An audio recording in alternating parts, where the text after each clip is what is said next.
Good morning and welcome to Martensville. It's the curling stadium, Martensville International, draw 11. And our feature match, Team Jennifer Jones against Team Silvana Tirinzoni. Two heavyweights in the game. My name is Jason Chang. I'll be bringing you the action from the ice to your device. Both teams coming into this game, their fourth match of 5 in the preliminary round, 2-1 records. So a very important game here. You get yourself to 3-1 and you're pretty much into the playoffs, 2-2, and you're still scrapping till the end.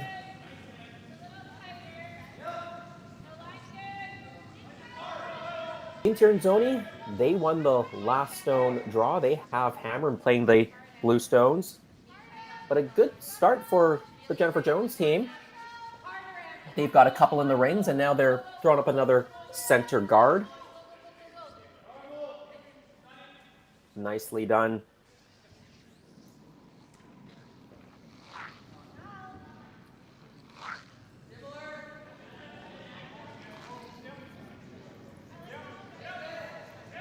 Team Tirinzoni, Silvana Tirinzoni, she's the skip that throws the third stones. We know who the fourth stone thrower is.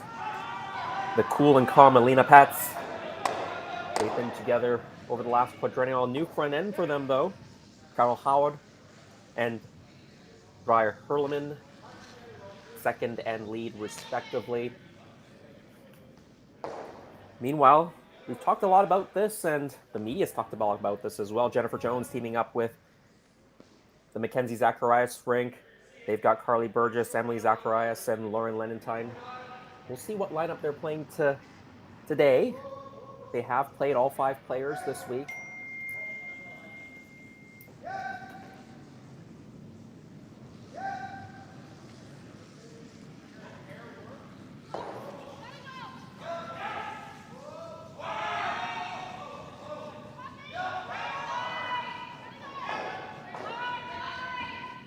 One of the constants we've seen during this tournament has been Carly Burgess throwing the third stones, Mackenzie Zacharias throwing the second stones. So I think we're seeing that again in this match.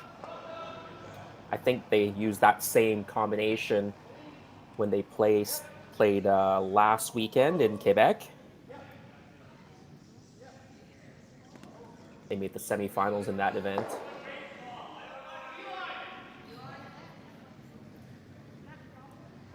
Jen Jones came off a very tough loss to Daniela Jensch in their last match yesterday. They seemingly had the match in control twice in that game. They were up by 5 after stealing 5 in the first end. Team Jensch clawed back, closed the gap to 5-4. Then Jennifer made a really good double to score 3 and open up a 4-point lead in the second half of the game. But once again, Daniela, she gets 3 right back, steals 1, and steals the 8th end to win it over Jennifer Jones. So they must not have felt great after that game. I'm sure they debriefed. And we'll get resettled here today to Silvana Tirinzoni. As mentioned, 2-1 is her record. They opened with a win against Ashley Howard, then a win over Daniela Jensch. They lost to Clancy Grandy, who's leading the standings right now on the women's side of the draw at 3-0. Actually, Eunji Yim is actually now leading the standings after last night. They are 4-0, of course, so that's a lock for a playoff spot at 4-0. Nancy Martin, the local team from Saskatchewan, having a good tournament so far, 3-1. And as mentioned, Jennifer Jones, Silvana Tirinzoni, they're at 2-1. Chelsea Carey, Daniela Jensch, and Christy Watling, 2-2. Trying to battle for a playoff spot. The Korean team Sun Young Ha 1-3, along with Ashley Howard, looking for their first win. Lorraine Schneider 0-3, and Brett Barber at 0-4. Team Jones still sitting shot and second shot stone. Their shot stone is half open now. They'll want to put up a tight guard here. Here is Carly Burgess, the third stone thrower this weekend. It's her second stone of the end. So we are getting down to the last of the vice stones.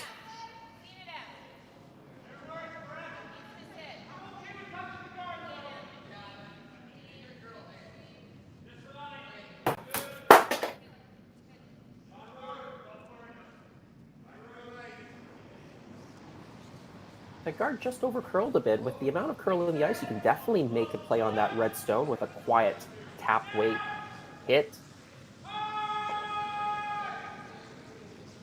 Roll it behind the red stone that's in the top 12. Got to make use of it as a corner guard.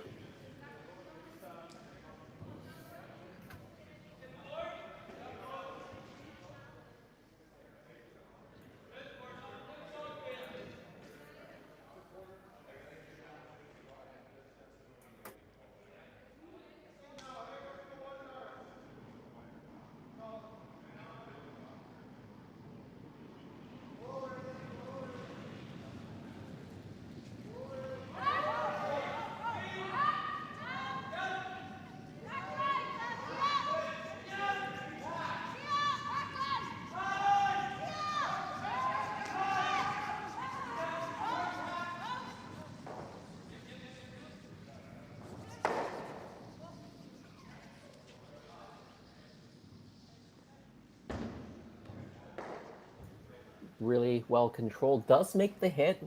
Rolls behind. More of a tap and roll. I think the Jennifer Jones team, that red stone that they moved is still shot stone. So I think that makes the decision very easy. Just try to draw in there, top 4, top button. That same out turn, counterclockwise draw.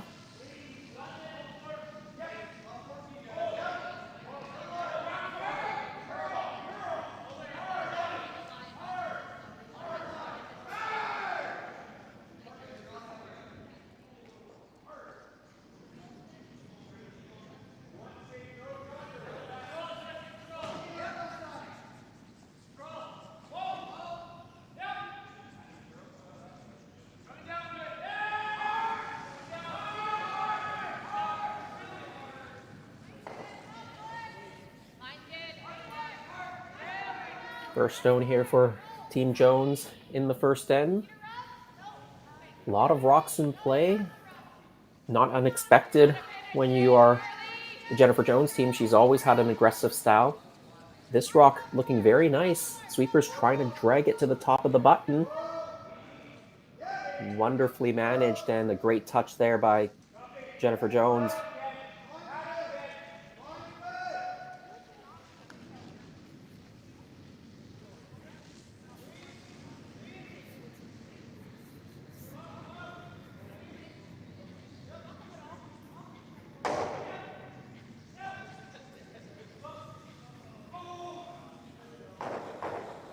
As mentioned, a new lineup for this start of the new quadrennial for this Swiss team.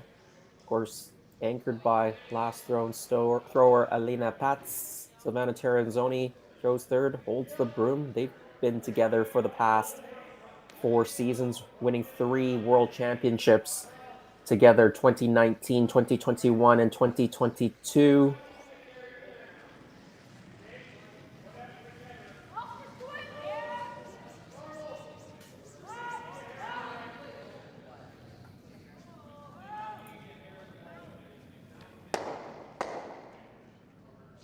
They're trying to hit the red onto blue and try to redirect onto the red shot stone. Instead, the red guard caroms into the other red stone on the left side of the rings and rolls right behind the center.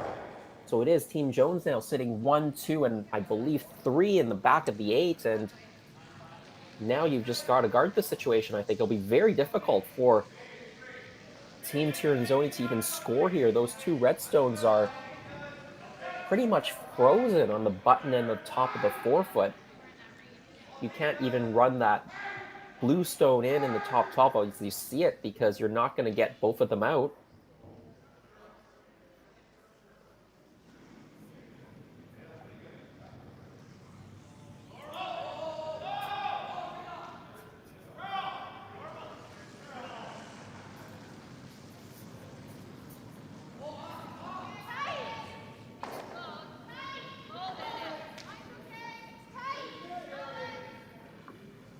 Well, just like yesterday's game against Team Yench, Team Jones off to a good start in the first end. Opportunity to steal at least one, maybe even 2 or 3 here. Trying to close up this port. Probably still a tiny hole there, but I'm not sure that's going to be the play. I'm guessing Alina Pats might just try to draw for second shot stone here, try to catch a piece of the button and give Team Jones their single point.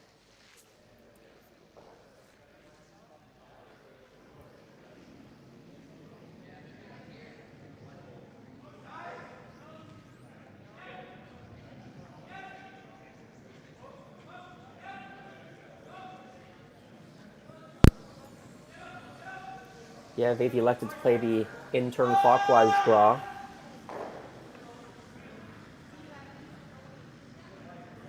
I haven't seen this side of the ice as much. Most of the play has been coming in from the opposite side.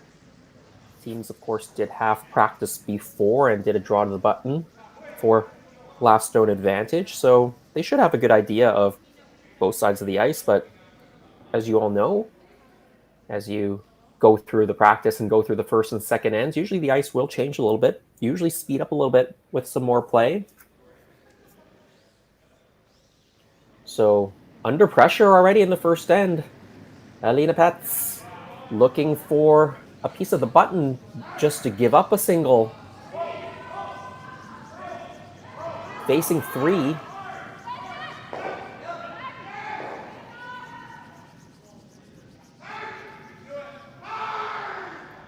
In fact, they might have decided to just hit the back stone instead and give up 2, thinking they can't get to shot stone. So it is an opening steal of 2 for Team Jones, and they're off to a great start here in Martensville. Imagine a place with endless possibilities. Imagine a place where people come together to build families, businesses, and communities. Imagine a place where small-town values and progressive qualities are in perfect harmony. Imagine a place rich with so much vitality. Imagine your future in Martensville.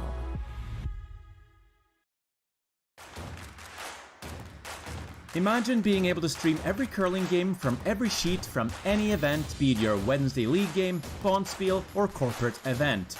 Curling Stadium offers an all-inclusive streaming solution featuring high-quality cameras, ease of use, great reliability, and minimal installation. Offering your sponsors customizable ad space on your streamed curling games and being able to sell video packages to your corporate events for increased revenue. With Curling Stadium, you can stream to any device, be it your mobile phone, tablet, or computer. Push the feed to your desired platform, be it Facebook, YouTube, or any other social media. Curling Stadium is simply the way forward. Where it's commonplace in other sports to televise every game, we want to do the same.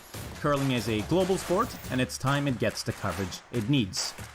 Make your curling club the next Curling Stadium.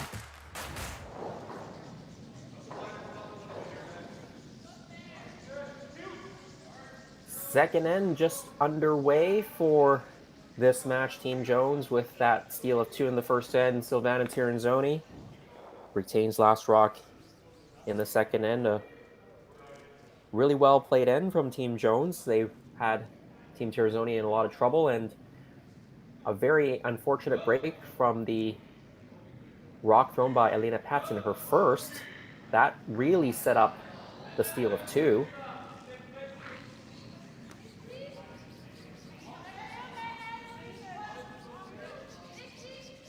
Briar Hurleman, the new lead stone thrower for this Swiss team.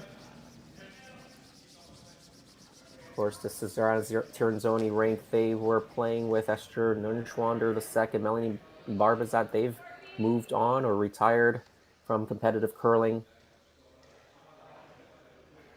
Esther had been with Silvana for a very long time, since the late 2000s.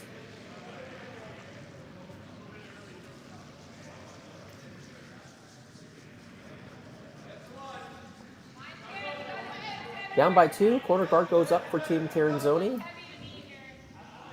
Expect Team Jones to throw up a tight center guard here. It actually slips into the rings.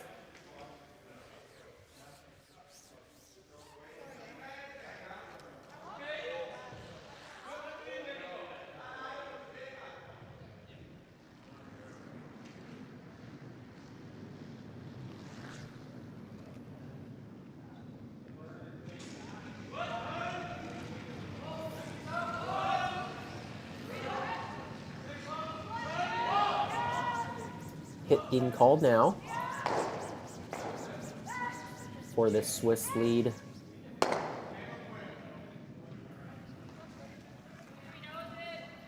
"28-year-old Briar Hurleman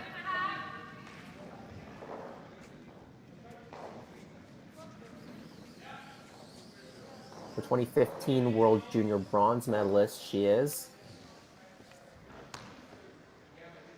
And she is the daughter of Patrick Hurleman, if you recognize that name, the 1998 Olympic gold medalist in men's curling from the Nagano Olympics, of course beating Canada's Mike Harris in that final.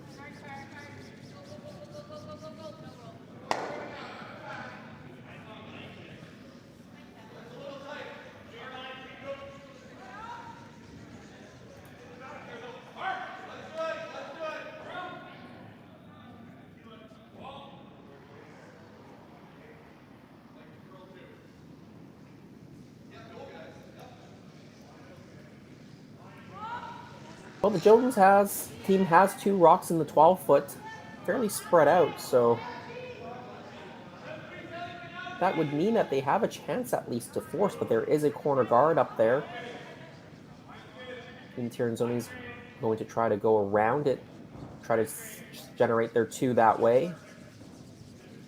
The 4-foot is open right now, so Silvana not too concerned about scoring here. Unlike that first end where everything was completely congested.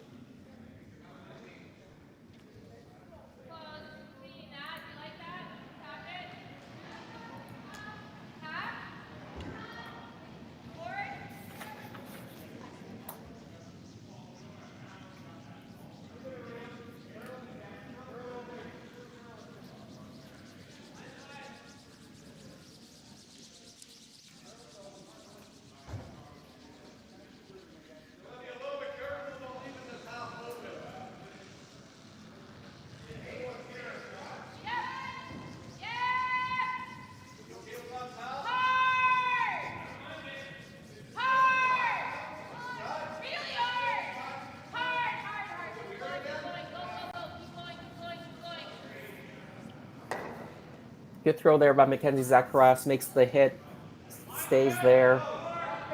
Not sure they wanted to stay there behind the corner because now Team Tirinzoni, if they go around, there's some backing.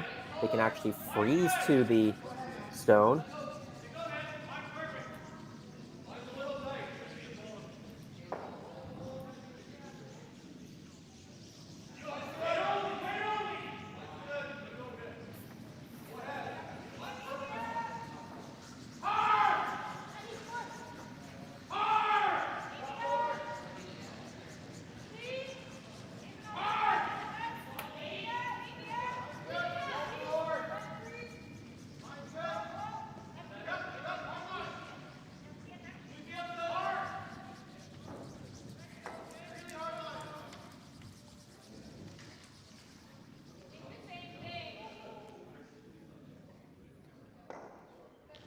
Nice throw there. That's why you didn't want to hit and stick. I think they were trying to hit and roll away towards the center. Now they're going to make a play on this blue stone. Try to actually tap it and move that red backing off. Probably can't get the blue stone out right now, but try to tap things back and sit in front of the blue. You can remove it later if needed.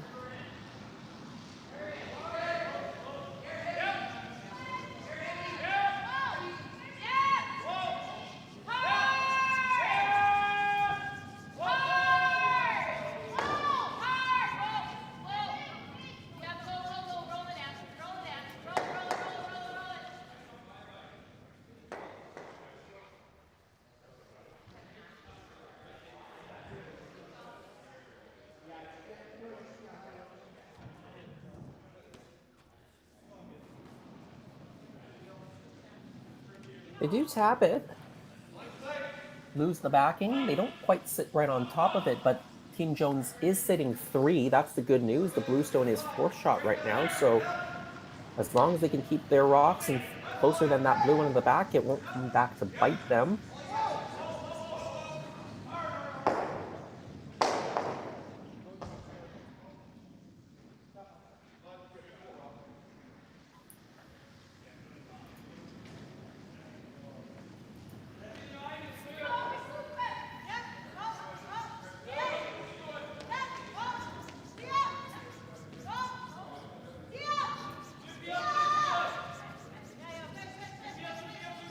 Briar Hurlman curling, trying to make the rock curl, and does a good job. The Bluestone will stay in the rings, but once again, Team Jones still first and second shot, I believe. Those Blue Stones hanging in the back of the 12, third and fourth.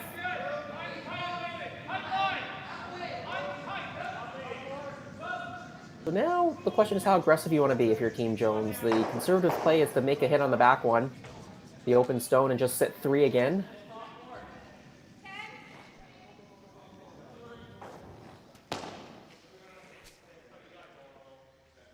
I think that's the best play for now. I mean, you can be aggressive, try to make a draw, but you'll leave a double if you try to draw behind your own stone.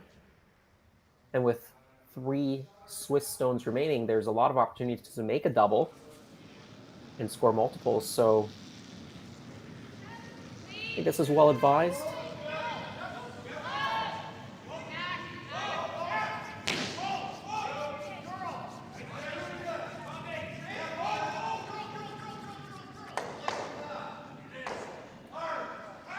There's a hit and roll out. Well, now here's a chance for Team Tirinzoni to attack a bit. Play the hit on that red stone and roll behind. You can play the hit on the outside one, roll behind the red off-center rock on the top of the 12, or hit the red stone on the top 12 and roll behind the corner. You can also just draw right behind the red stone. This is not an easy roll, though. It is quite far, but you will be shot rock even if you just roll it a bit.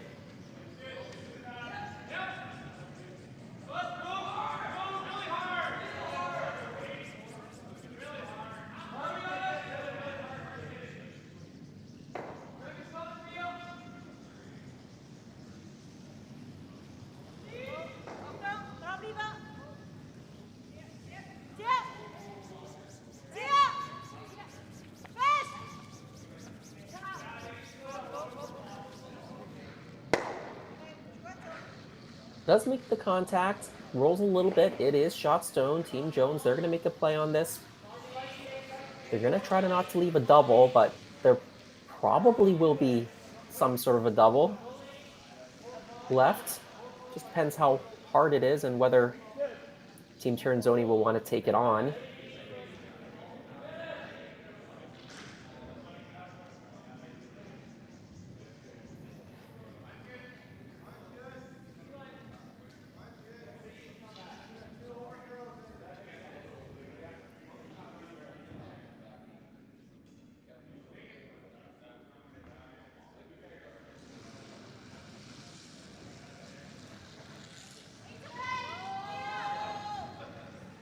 Playing this rock inside out, center line out. There is a lot of curl going inside out we've seen this week. A lot of curl outside in as well.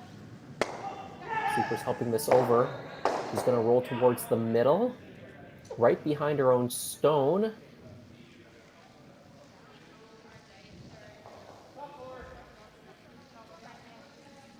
It does leave a double opportunity for Team Tirinzoni. They have to watch out for the jam, so it's not automatic.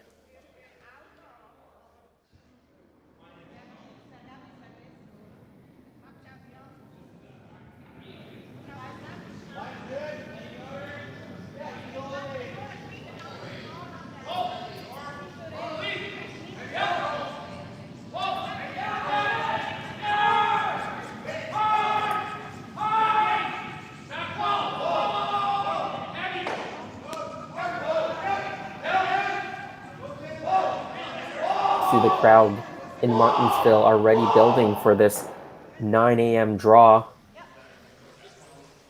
Opportunity to watch a couple of superstars in the game. Of course, Jennifer Jones.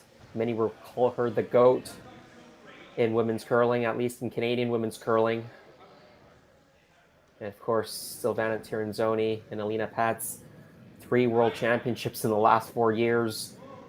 Had a great run through the round robin of the Olympic Games, undefeated, but then ran into a couple of hot teams in the playoff round.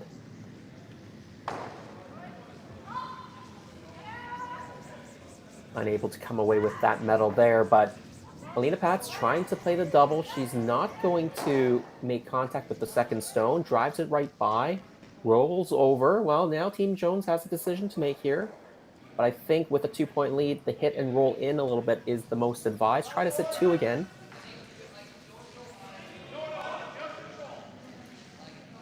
If she were down in the score line, she might have considered guarding her own red stone, but being up by 2, she wants to take very little risk here. Happy to give up a single point.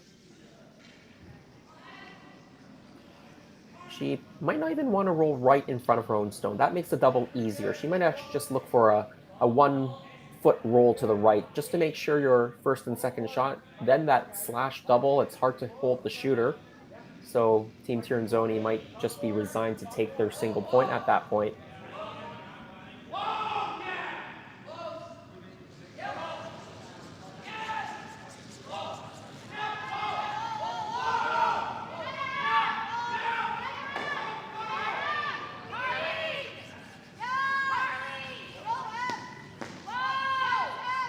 They're on and off it. Makes the hit. Rolls a little bit over. I think their first and second shot could have swept it a little bit more just to be sure. Was a little bit casual there.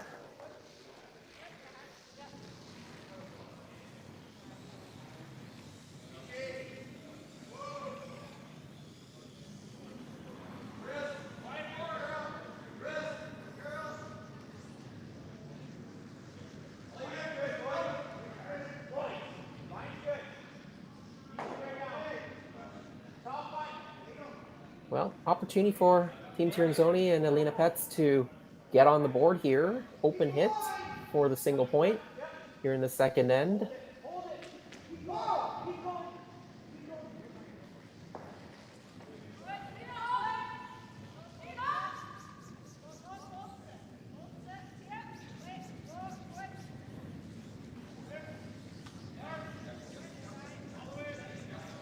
Nice throw. Good result. It is a single point for Team Tirinzoni. Having a quick look. Yes, I think it is, but we'll confirm it when we get to the third end.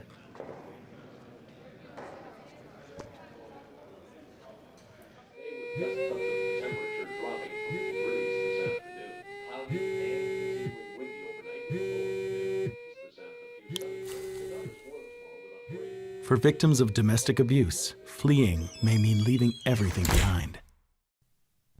There is hope. SaskTel provides brand new cell phones so that starting over is possible. Learn more at SaskTel.com/fresh start.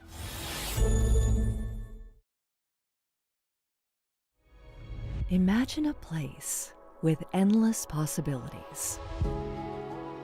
Imagine a place where people come together to build families, businesses, and communities. Imagine a place where small-town values and progressive qualities are in perfect harmony. Imagine a place rich with so much vitality. Imagine your future in Martensville.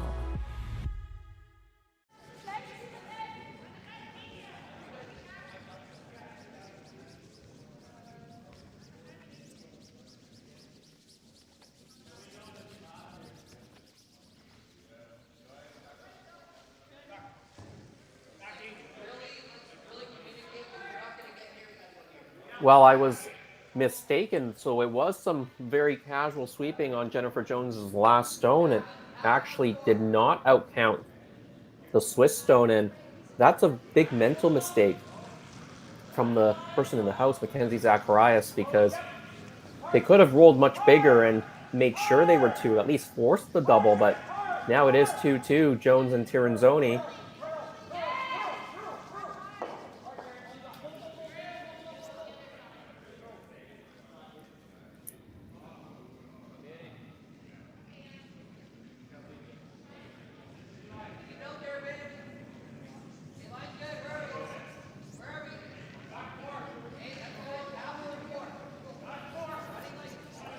As mentioned, this is the 4th of 5th games, both teams both going in with a 2-1 record. Team Jones, they're going to end off with a tough match later tonight. The 8:30 p.m. draw, Saskatchewan time, against Clancy Grandy. Team Grandy, second in the standings right now, undefeated at 3-0. Team Tirinzoni, they've got Lorraine Schneider to close off. So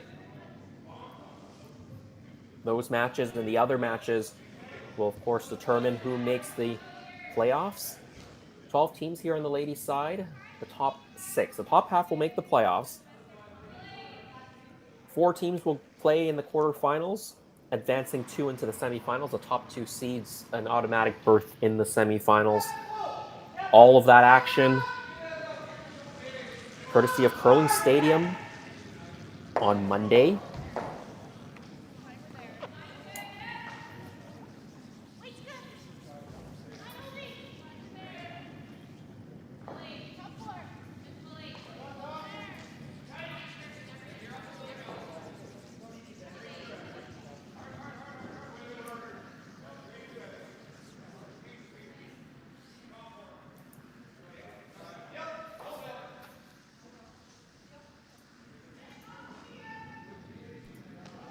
There are 10 teams on the men's side of the draw, so 5 will make the playoffs right now. Leading the way, the local team, Fulton Flash, 3-0, Mike McEwen, Riku Yanagisawa from Japan. They're 3-1 in a good shape to make the playoff round. Steve Laycock, 2-1, along with Yannick Schwaller.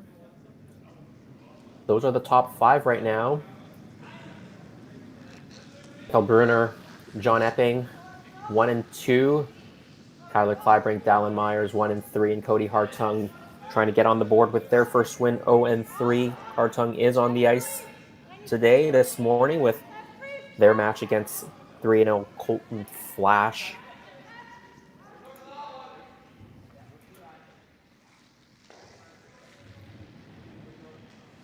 Steve Laycock off to a good start.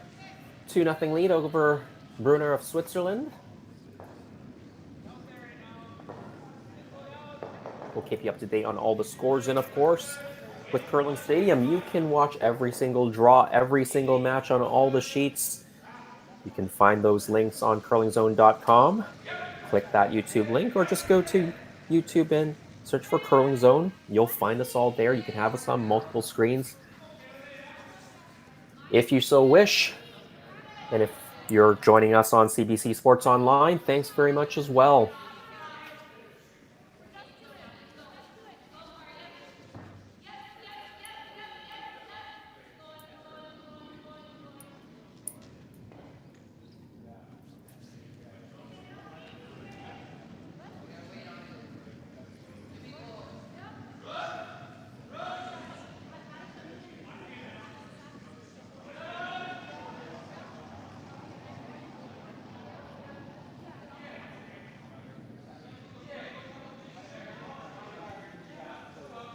Center guard is up. Team Tirinzoni's Blue Stone, but Jennifer Jones, their team has a couple of rocks in great position. Shot Stone on the top of the button. That one is half exposed, but they've got another rock. The rock that's in the full 8-foot that's sitting almost frozen on top of the Blue Stone. That's very well positioned.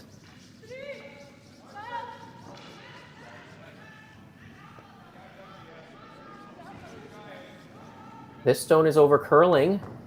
Going to hit the guard, moves it a bit. Now the Jones stones are buried, but I don't think Team Jones will want to keep all those guards there without last rock. You don't want to have too many center guards. You still need to find a way to score your multiple points. You can draw in.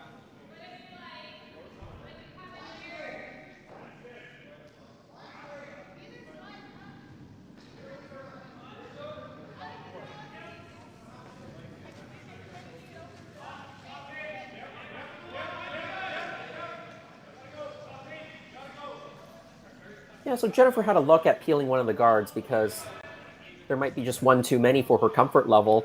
She has the hammer, wants to have an opportunity to score multiples, but here's the other way to do it, is to just draw a second one in for now, deal with the guards later. You'll only be third shot at best with this stone, but then you can look at rearranging the front and getting access to that blue stone right now, that second shot stone over in the overhead shot. You can see it there.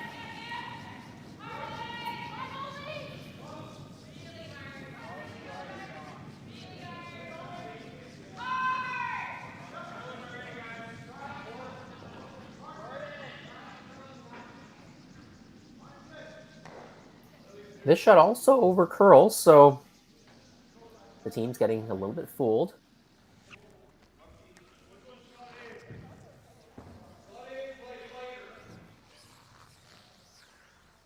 Exposes that red shot stone again, and I think Team Tirinzoni, they're going to make a play on it once again. Try to hit and roll over to the side of the 8-foot. If they can do that, they'll sit first and second shot, both behind cover.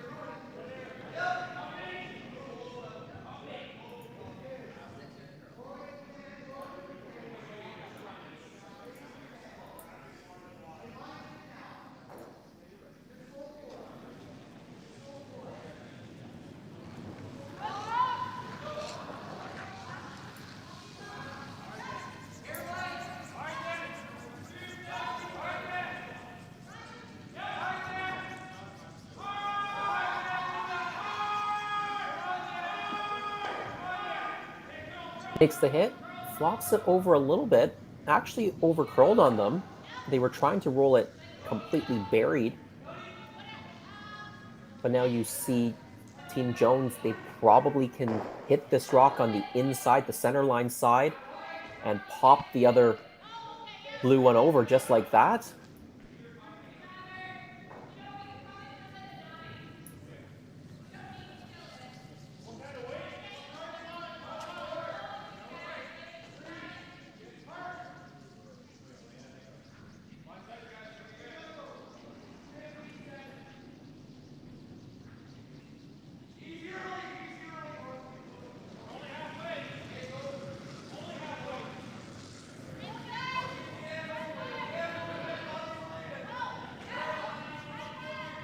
Charlie Burgess throwing the third stones this week. Looks pretty close. Moves the blue over, exposes maybe a third of it. A pretty good shot. She could have come a little bit closer to the card. She would have gotten more action off the blue, but well played.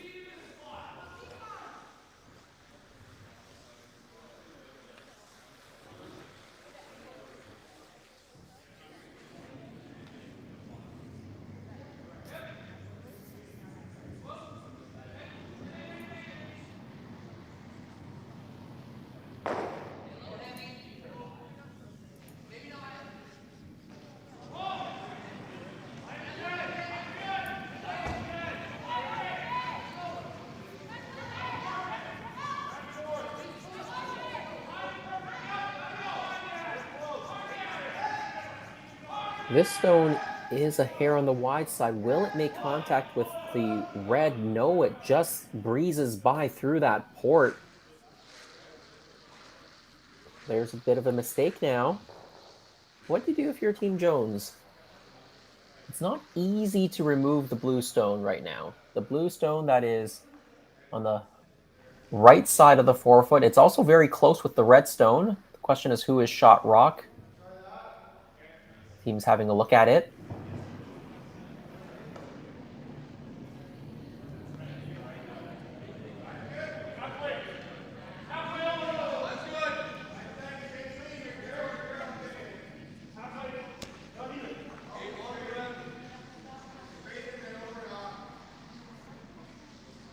One option is the double peel. The problem with the double peel right now is that rock in the center that you're going to hit, or either rock that you're going to hit, is going to shoot back. They'll redirect off of the other guard and just shoot right back just because they're side by side. So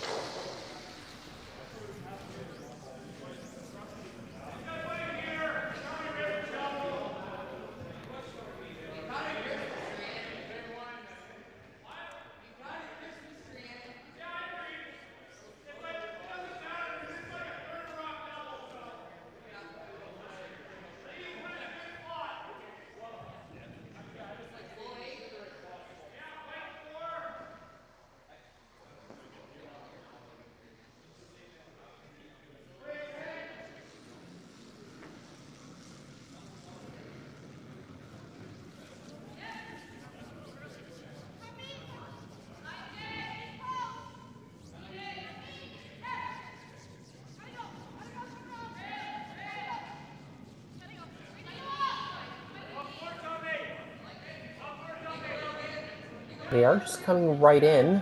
Maybe moving that redstone up just a touch to be sure they're shot stone. That's pretty good.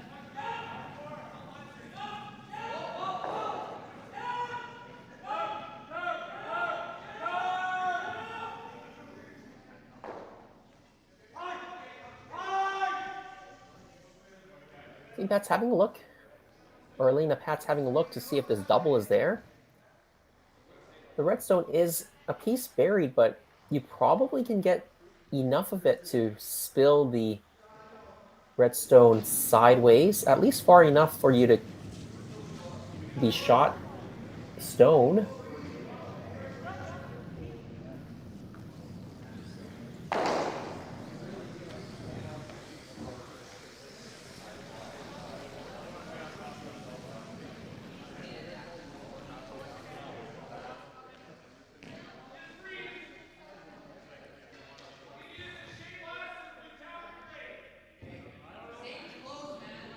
If you can play this quiet and never leave your shooter right there, you'd be in a great spot.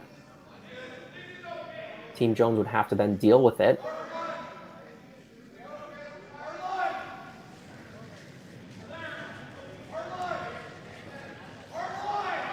They are playing a little bit of weight at this.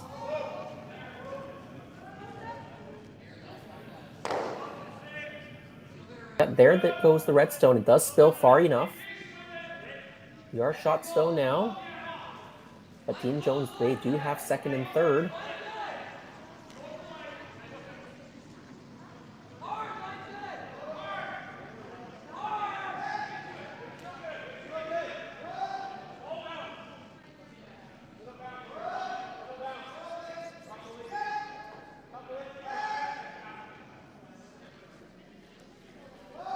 Right now, looking at running the blue stone in, excuse me.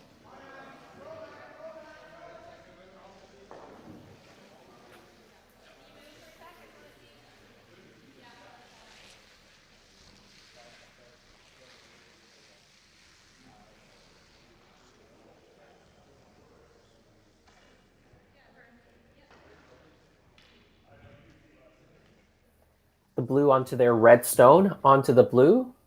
They can do that. They'll sit 2.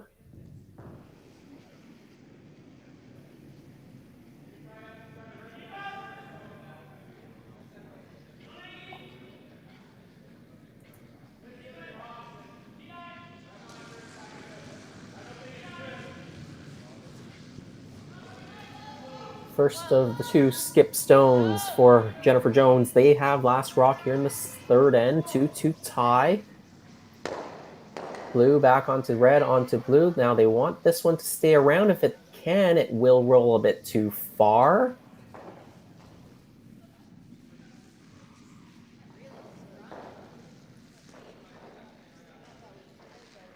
Team Jones still sits shot stone, though, behind the corner guard, so they've got one covered. Alina Pets, she'll have to make a good draw here to force Jennifer Jones. You can make a good draw behind this double blue stones on the center line. She could actually even steal here, get to the top of the button, and buried.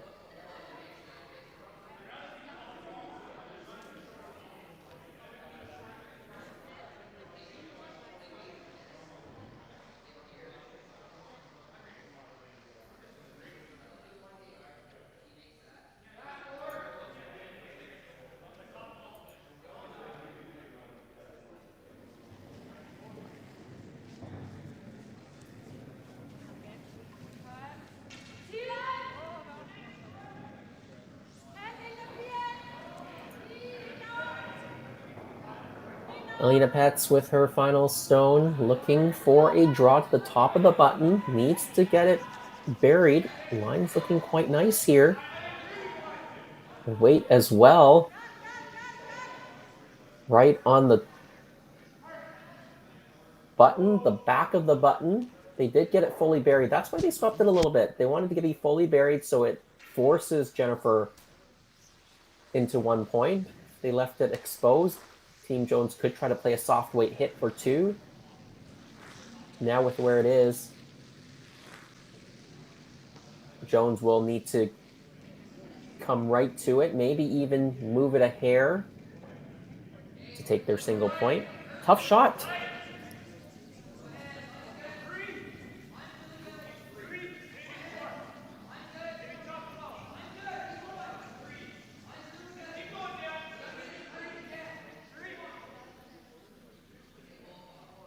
She played almost this exact same shot in the first end that set up the steal of 2 for her, so she'll know this path.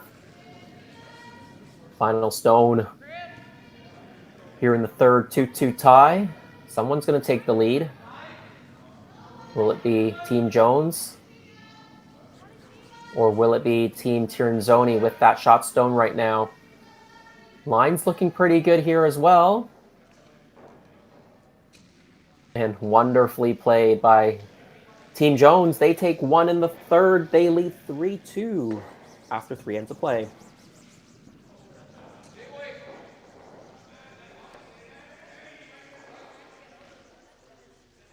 SaskTel Be Kind Online wants to stop cyberbullying. Want in on the action? We award up to $1,000 for youth initiatives that help spread kindness and prevent bullying. What great idea do you have to help stop bullying? SaskTel can help. Go to BeKindOnline.com and apply for a grant today. Together, we can make a difference.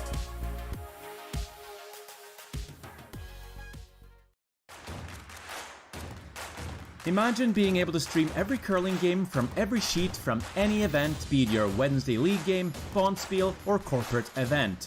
Curling Stadium offers an all-inclusive streaming solution featuring high-quality cameras, ease of use, great reliability, and minimal installation. Offering your sponsors customizable ad space on your streamed curling games and being able to sell video packages to your corporate events for increased revenue. With Curling Stadium, you can stream to any device, be it your mobile phone, tablet, or computer. Push the feed to your desired platform, be it Facebook, YouTube, or any other social media. Curling Stadium is simply the way forward. Where it's commonplace in other sports to televise every game, we want to do the same. Curling is a global sport, and it's time it gets the coverage it needs. Make your curling club the next Curling Stadium.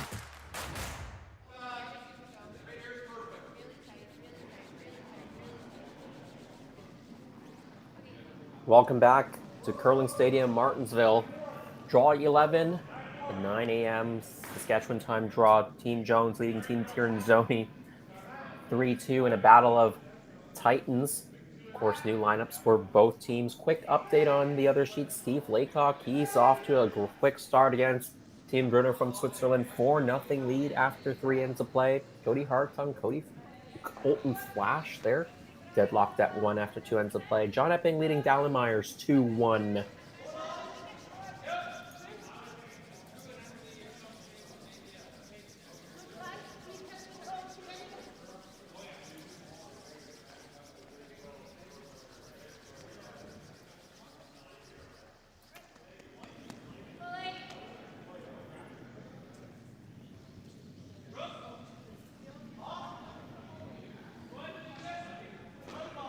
Center guard goes up for Team Jones. It just over curls the center line a bit. Corner guard from Team Tirinzoni. Not a surprising start to this end.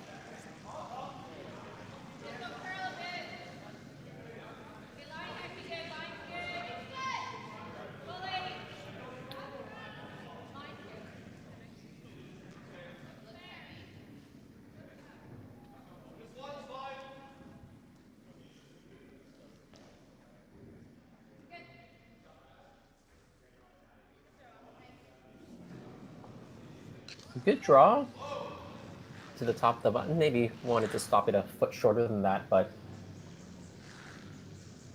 still very well played. I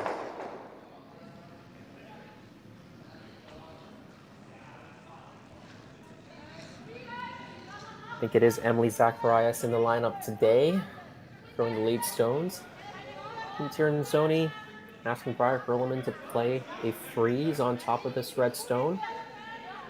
You can see the really good finish in these rocks as the rock slows down and enters the rings.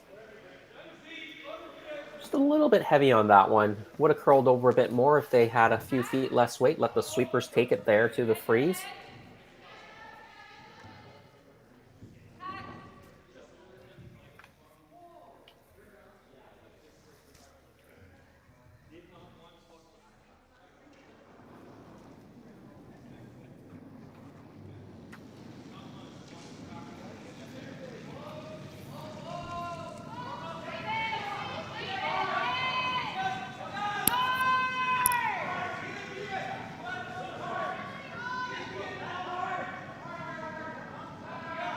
We've seen this a couple times from Mackenzie Zacharias already in this game. Over curling and crashing into the guard. This really helps Team Tirinzoni because now they've got basically 3 corner guards to work with.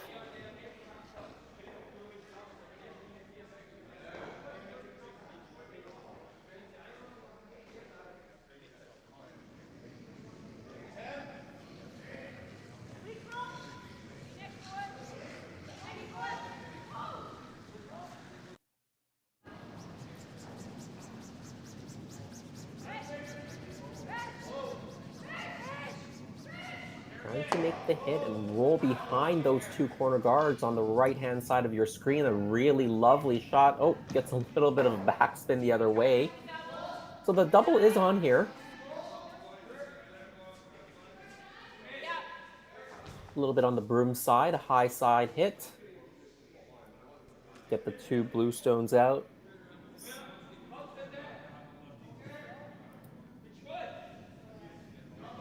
Well, her last rock over curl. This is the other turn for Mackenzie Zacharias. This will be the in turn. She'll look to throw this one a bit better, try to make the double. Of course, Mackenzie Zacharias and the rest of this squad, Son, Jennifer Jones, are the 2020 Canadian and World Junior Champions. They've played at the last couple of Scotties together. 2021 and 2022 finished in a tie for 12th with a 3-5 record as wild card number 3, I believe. And last year, won Manitoba 5-4, better performance, 7th place at the Scotties. And of course, with the breakup of the legendary Team Jennifer Jones. Jones now the elder statesman of women's curling, perhaps, but taking on this young team in front of her with a 5-person lineup. Seeing that more and more. You saw Jennifer Jones last cycle, near the end of the last cycle, add at least a Weagle to the lineup to have a 5-person squad. Of course, that ended in success at the Canadian Olympic Trials, beating Tracy Fleury there to earn a berth at her 2nd Winter Olympic Games.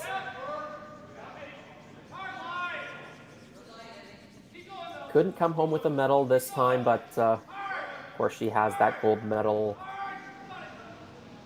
from 2014 in Sochi. Not to mention 6 Scotties titles and 2 World Championship gold medals as well.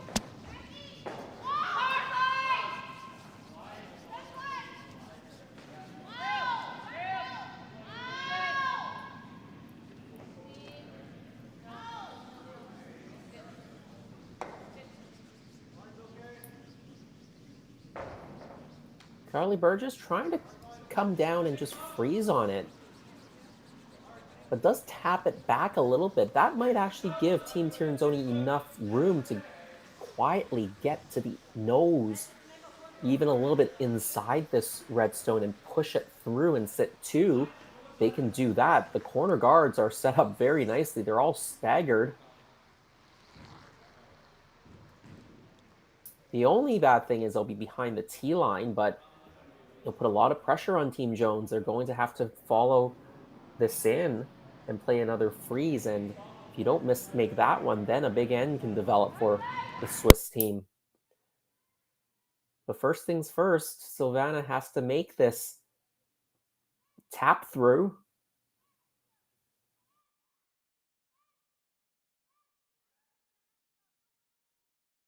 They get it by the guard now. Holding the line, little flop to the inside just as they drew it up. Well swept, well executed.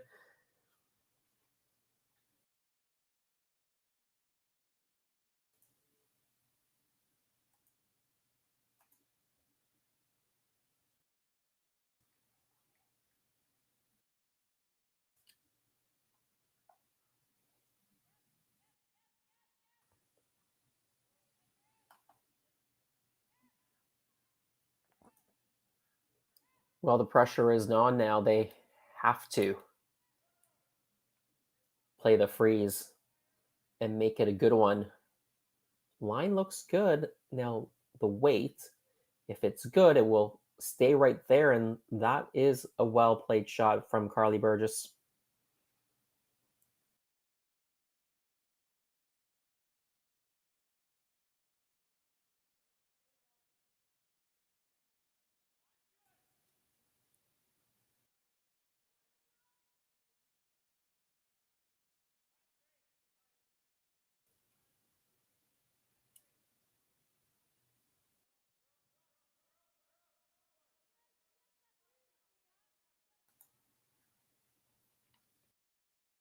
See, Alina Pet's indicating backline weight.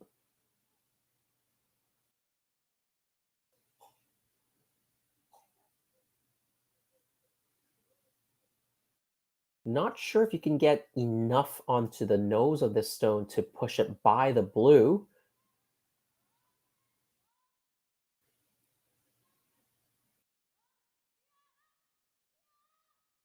You might be fairly close to making it. You got to get very tight to the guard. They are very tight to the guard now, sweeping it for curl.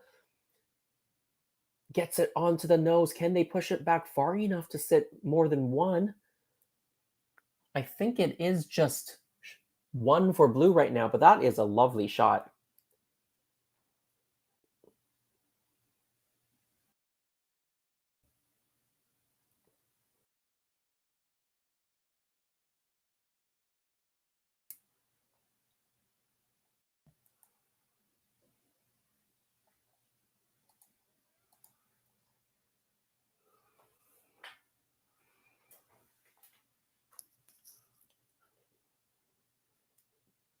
Well, the pressure back on Team Jones now. And as you exchange hits and tap backs, the shooter rises higher and higher into the house. And now for Team Jones to get shot stone, they probably have to move it a little bit, because if they just freeze, it'll be tough for Jennifer to be shot stone.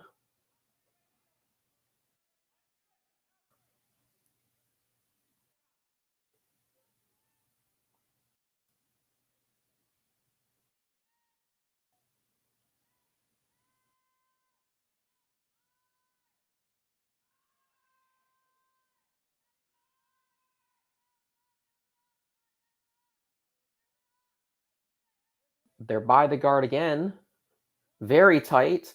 They need to keep sweeping because they need the weight to move it, and they don't. It pretty much was a freeze weight with full sweeping over curls, and now Team Tirinzoni opportunity to set up 2 points here.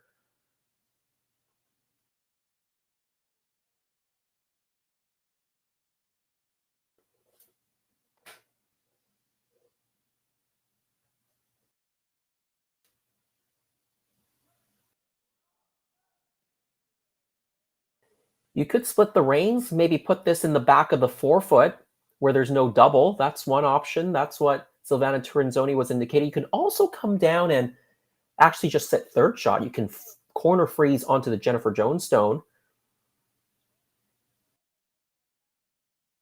If you do that, you're first and third, but then you're lining up an angle such that you can play onto that stone that you've just corner frozen. You might be able to squeeze even the two red stones both out. So Jennifer Jones would have to be very careful with her last rock placement to do that. This is the simpler play. Go to the back four. The only thing with this rock is you have to make sure it is behind or deeper than your other blue stone that is behind cover. If you leave it a little bit high in the top four and the top eight, there will be a double. Jen Jones will definitely take that on, and your end will be over. You'll be forced to one. So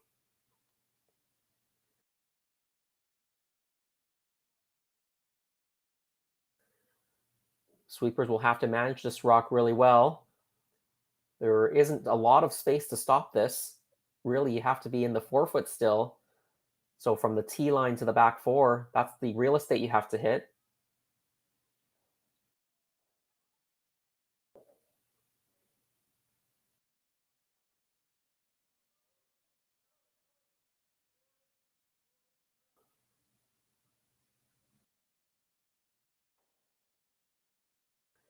And yeah, they do a good job there.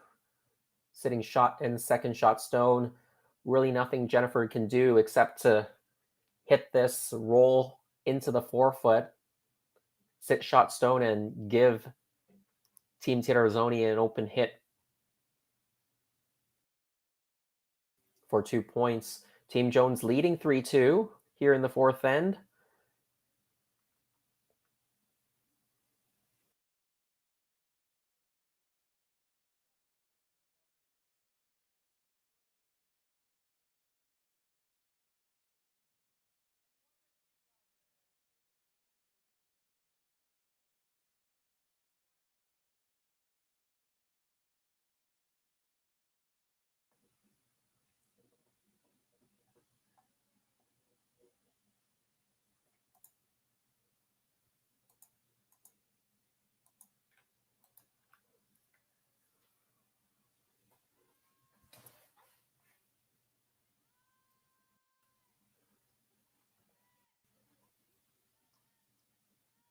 Sweepers on this one to hold the line.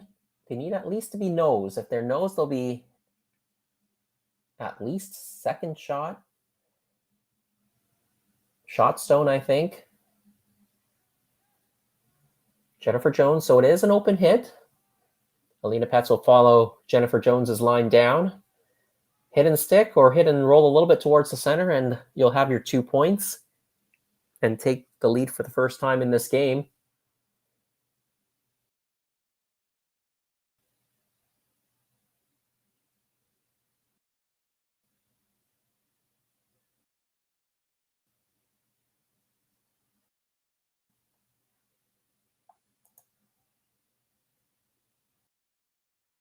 Final stone, 4th end. We're almost at the halfway point. Close game so far. Alina Petz throwing the 4th stones for Team Tirinzoni, as she's done over the last number of years. Briar Hurlman just cleaning it down, makes the hit, makes the stick. It is 2 points. And they take a 4-3 lead to the break. Imagine being able to stream every curling game from every sheet from any event, be it your Wednesday league game, bonspiel, or corporate event. Curling Stadium offers an all-inclusive streaming solution featuring high-quality cameras, ease of use, great reliability, and minimal installation. Offering your sponsors customizable ad space on your streamed curling games and being able to sell video packages to your corporate events for increased revenue. With Curling Stadium, you can stream to any device, be it your mobile phone, tablet, or computer. Push the feed to your desired platform, be it Facebook, YouTube, or any other social media. Curling Stadium is simply the way forward. Where it's commonplace in other sports to televise every game, we want to do the same. Curling is a global sport, and it's time it gets the coverage it needs. Make your curling club the next Curling Stadium.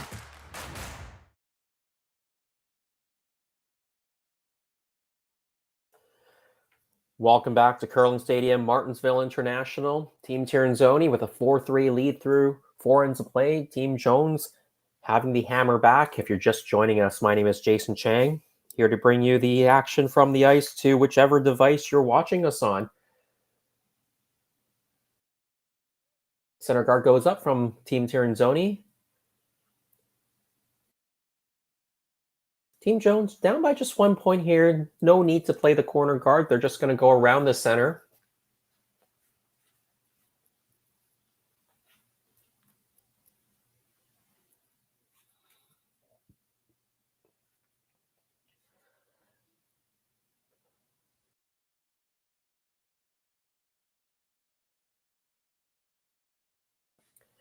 Nice shot there from the Jones lead. Right behind the center guard. Really good depth right in the top of the 8-foot, almost touching the 4-foot. That's where you really want to be. You don't need to be on the button so early. This way, if Team Tirinzoni freezes on top of yours, they're only in the 8-foot, and it gives you a lot of space to maneuver, keeping the 4-foot open.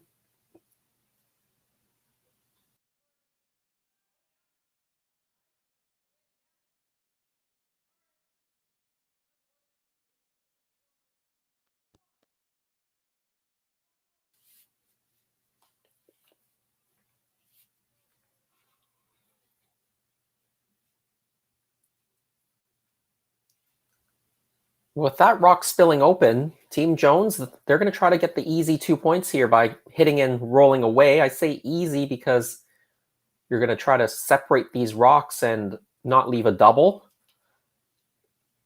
and not use any of the guards, but it's much harder to execute in real life.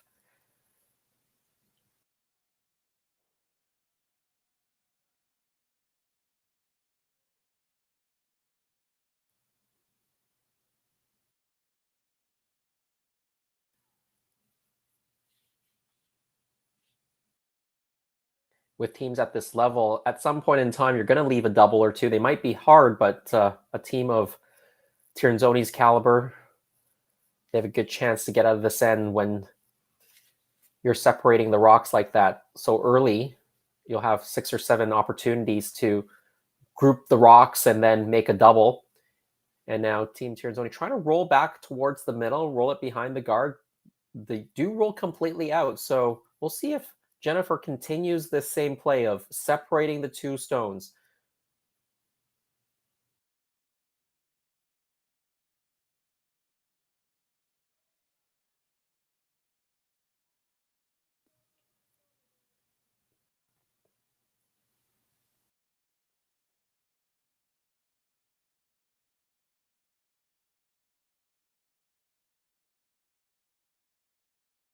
She's asked Mackenzie Zacharias to draw to the wings once again. Can probably be a little bit deeper than the last one. Maybe even onto the T line.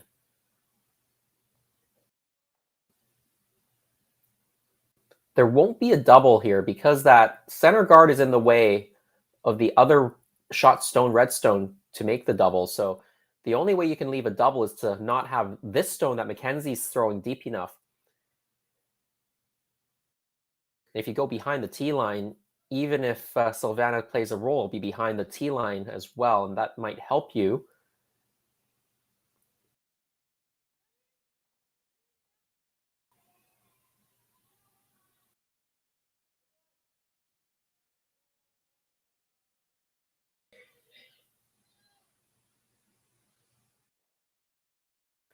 They were calling the hidden roll. They do roll over right to the top of the button.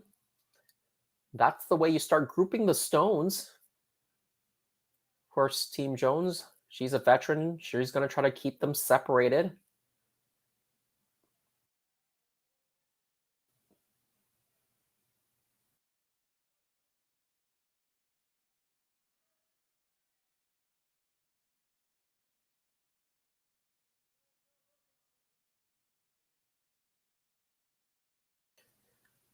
I think she's asked Mackenzie to play a board weight, hit and roll away. Maybe hit half of that redstone, roll towards the 12-foot if you can. That will, again, keep the separation on the stones and make the double very difficult.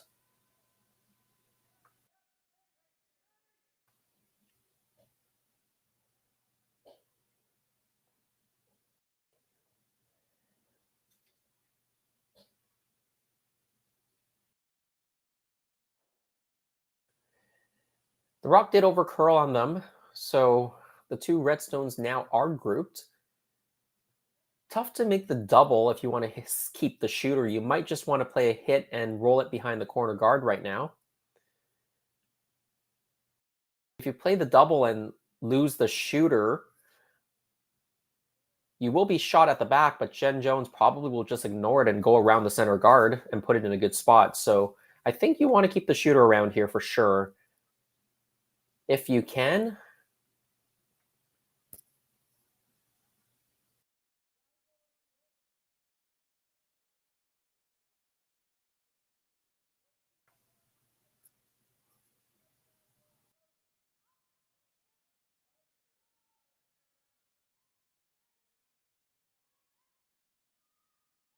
Alina Pats with her first. She is trying the double, trying to hold the shooter, but it does overcurl on her a bit. Probably had a chance to make it the way she wanted it, based on how those rolls, the rocks rolled out. That is the man in pink is Pierre Charette, the coach for Team Tirinzoni. He's been working with Team Tirinzoni for the last couple of years. You might know him as one of the conveners of the Grand Slam series, but his curling resume is pretty good as well. A few Brier appearances, the best finish, of course, if you remember from 1998 and 1999 on that Guy Hemmings rink, those 2 silver medals.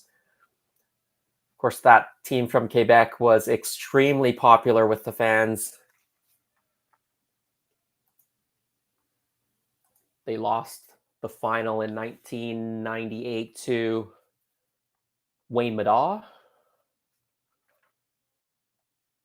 And then in 1999, losing to Jeff Stoughton. Well, not bad curlers to lose a Brier final to. They had 2 really great years.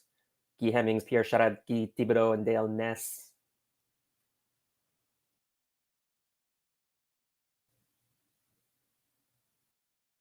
That 1999 Brier had one of my favorite shots ever at a Brier.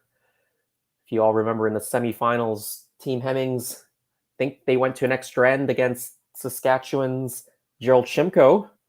Sure, fans from Saskatchewan remember him. And Gerald Shimko had Team Hemmings in some trouble in the final end, and Guy had to hit the pin on a final rock draw. And the excitement of the crowd and of Guy and Pierre and Guy Thibodeau, Dale Ness after that shot was made was incredible.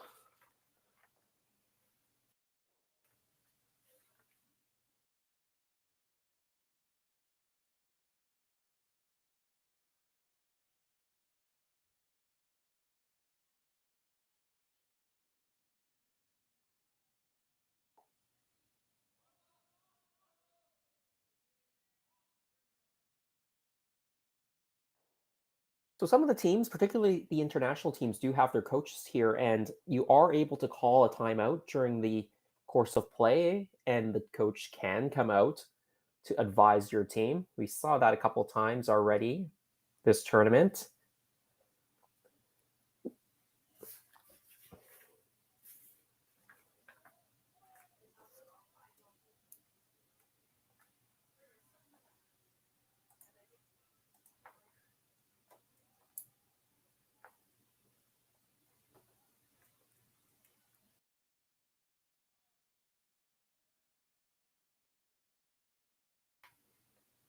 Back to our game here. Team Jones trying to make a draw. Carly Burgess comes up short. This was a great opportunity to set up 2 points here already with one sitting in the back of the rings, out counting that blue stone. You draw around the center guard and you're in really good shape for 2. Now you left the guard staggered, and if Team Tirinzoni gets it around, you'll have a hard time removing it. You'll probably get forced into a shot for 1, and it might not even be that easy. Might have to make that Guy Hemmings-esque shot to the pin.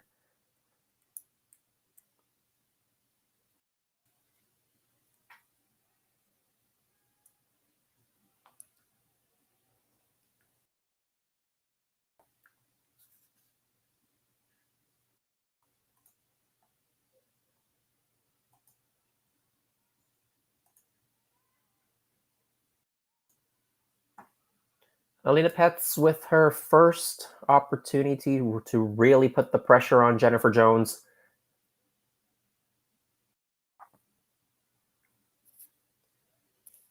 Team Jones looked very sharp in their first 2 games, wins over Lauren Schneider and Ashley Howard to get to 2-0. Then a very topsy-turvy game against Daniela Jens. Yes, they scored 8 points, 5 in one end, 3 in another. That's when they were playing really well, and then they had some ends where they were missing some shots on the weight and the line. That's what allowed Team Jens to claw their way back and actually win this game 9-8 in 8 ends. This game going a little bit similarly as well. The couple ends where Team Jones scored, they played fairly well. Then a couple of mistakes in the other two ends led to twos for Team Tirinzoni. So both teams taking advantage of misses.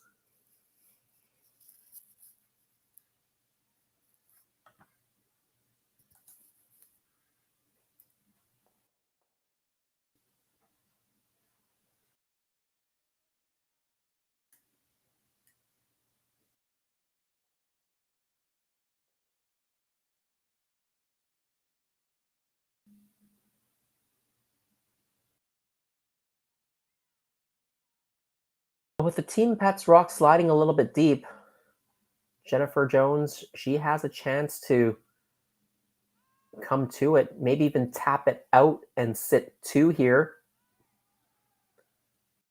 She wants to get right to the nose. She'll be covering the pin that way. Nice shot. Push it back far enough to sit two. Not quite. Only sits one.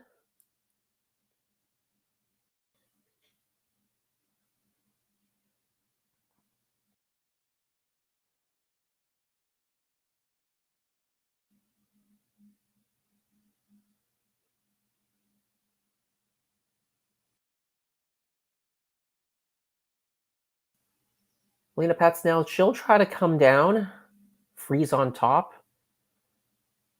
She can do that. It'll make it very difficult for Jennifer to score two.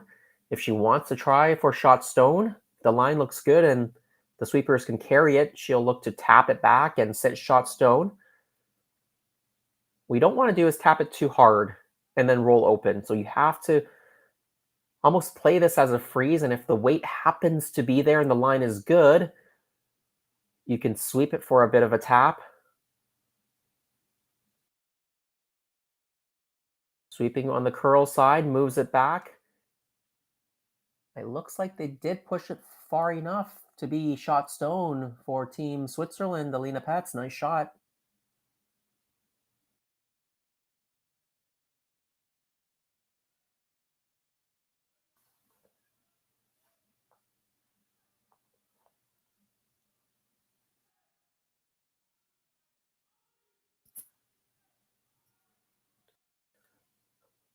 Jennifer now with her last stone. She's going to try to follow the same path in. Try to play that same tap. There is room. Alina was by that guard by quite a bit, so you can get to the nose here and tap it out for two perhaps. Just have to have the right weight, get tight to the guard.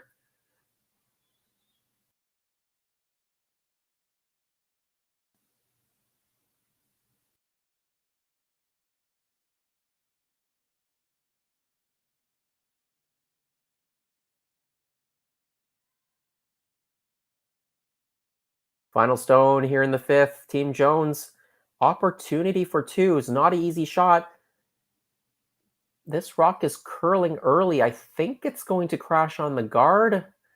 Yeah, they swept it hard, but it was tight all the way. Missed opportunity, but a great shot from Alina Pets to set up that steal of one. They're going to take a 5-3 lead after 5 ends. We'll be back in Martensville in a few minutes.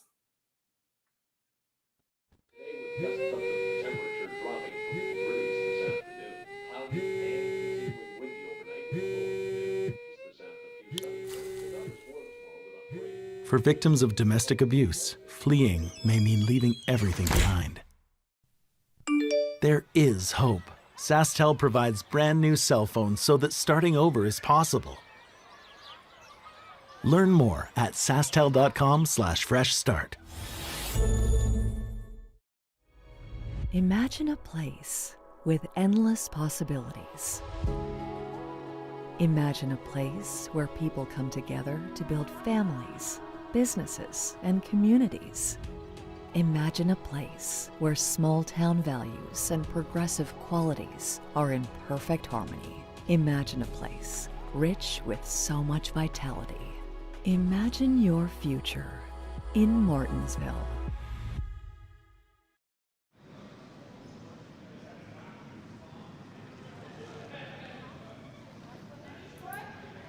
6 then here in the Jones versus Tirinzoni match. 5-3. Tirinzoni leads after that steal of 1 in the 5th. Great shot again by Alina Paz. That 4th rock thrower for the team's Tirinzoni. Jennifer had an opportunity for 2 if she could quietly tap out the shot stone, but it was tight all the way, crashed on the guard, and now I think you're going to see Jennifer throw up the corner guard. Down by 2, you need to get some offense going, and it's an even end, so you'd like to get your 2 here, force Silvana to 1 in the 7th, and then come home with the hammer and get 2 in the last.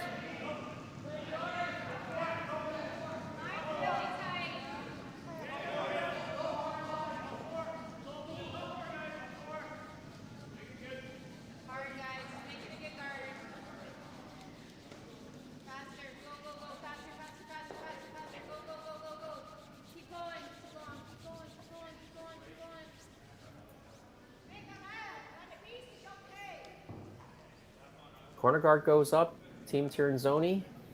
They're going to put another one. I think they called this for the rings. Maybe top of the 12, top 8.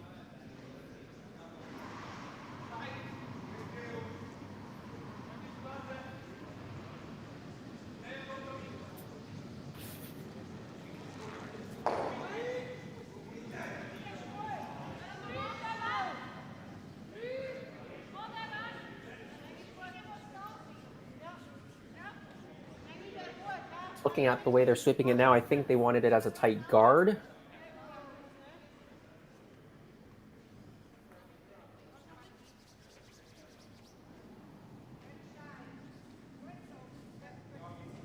Just slips into the rings. It really depends on what you think Jennifer Jones is going to do. If you think she's going to just put up another corner guard or go around the corner, you can just come in because she won't hit this anyways. If you think Jennifer might play a hit if you come into the rings, then you'd want to play a guard. So sometimes it's a bit of a mental game what you think the other team might do. But Jennifer, she's going to ignore those 2 blue stones. She's going to play another shot towards this right-hand side of the sheet. Try to get it behind cover. Needs it to stop. And it will. Just. It is buried though, so that's the good news. The bad news is it's only 3rd shot right now.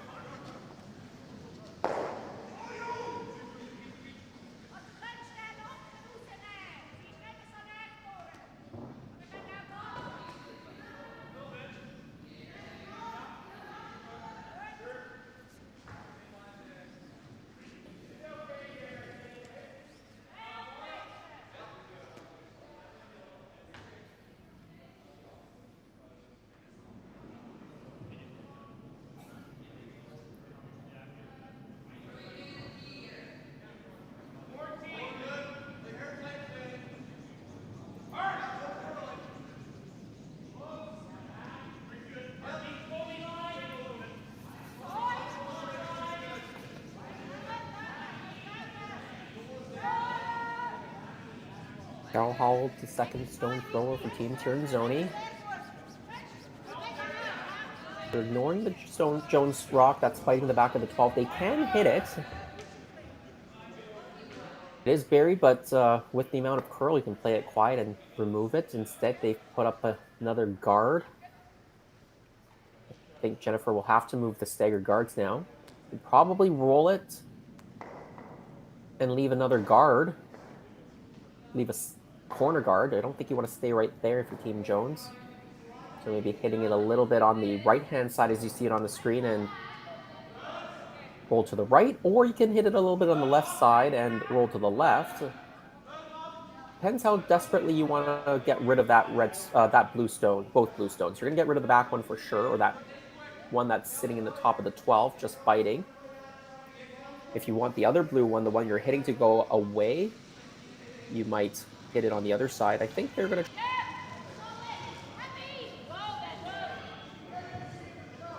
hit it a little bit on Jennifer's broom side and roll to the left, as you see on the screen right now. Create another corner guard, really well executed.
Team Tirinzoni having a good look at what to do here. That corner guard is very dangerous, the one that just rolled over to the tight part of the rings.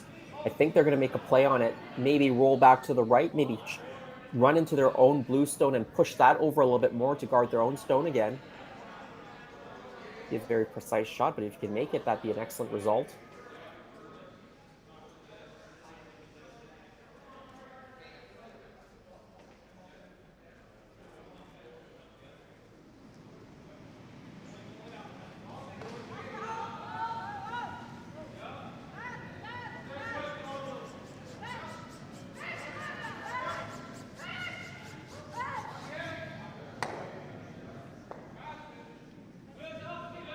They caught it a bit thin, removes the corner guard, rolls right under everything.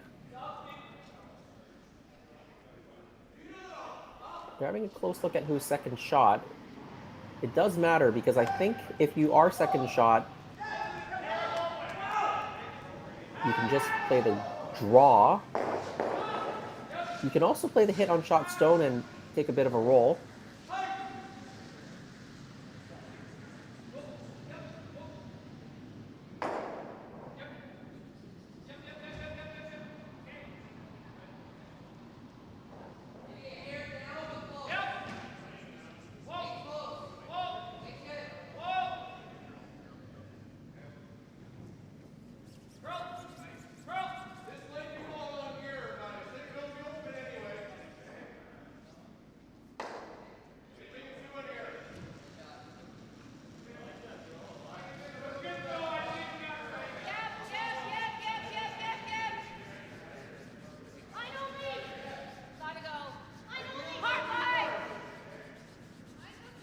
So they've elected to ignore the shot stone right now, make use of their corner. I like this call. It could put 3 points into play because I believe you are already second shot. Now they're going to be second and third with those two reds, and both are under cover. Nice stone thrown there by Mackenzie Zacharias. Silvana also taking a look. Again, it is very important whether that blue biter is closer or that red biter is closer. I think she's going to discover that the red biter is closer, so.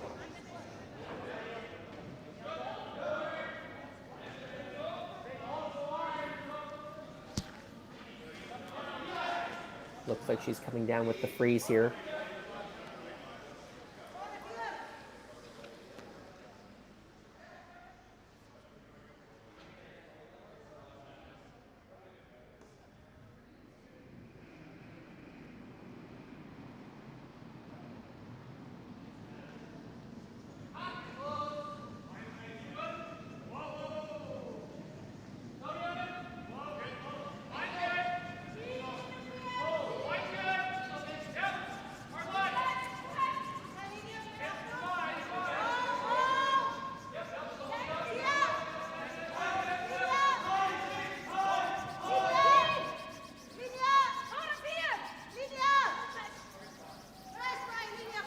They've got to hold the line here. They've got to stay on the correct side of the corner to be second shot stone. I think they do just that. Very well managed by the sweepers.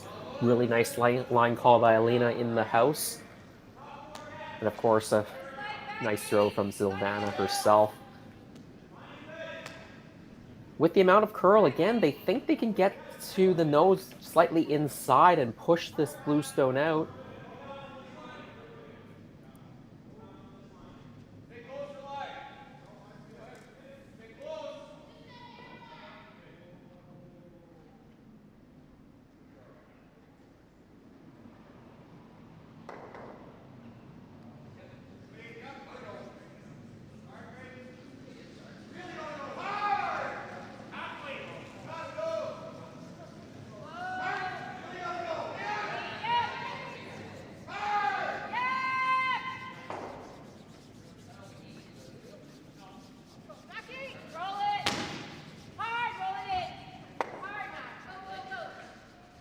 The rock over curls, but heads up sweeping. They kept on it, try to hit it thin and spill it into the rings. They do spill it in for what looks to be third shot, maybe fourth shot.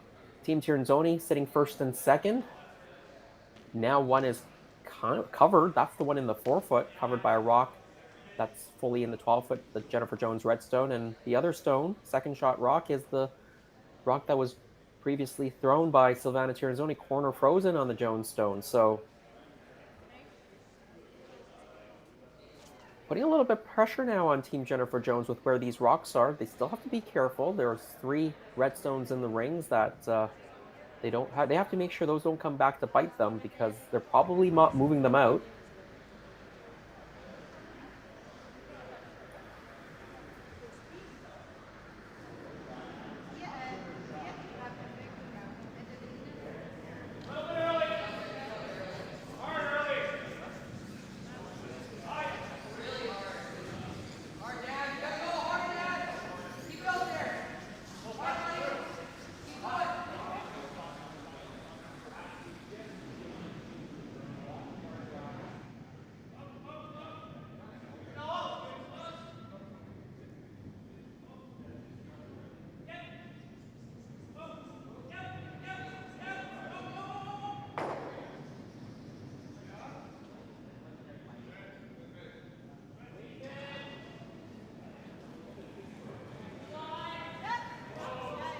Well, I wasn't sure they were actually going to attempt to hit any of the redstones out, but they are playing a little bit safer by removing that redstone, trying to catch another one of those reds on the way by on the other side. It slips right between the two. You might think that's an interesting call. That redstone was guarding their own blue stone that was shot rock, but they were just a little bit concerned with a 2-point lead, leaving too many Jones stones in the rings. Could come back to bite you, so this is a bit of a more conservative call, but they think they have the force on right now, so it's not a bad call. They can force Jones to 1, score in the 7th, you'll have at least a 2-point lead going into 8. If you can force and take 2, you'll have a 3-point lead, and that'll be pretty comfortable.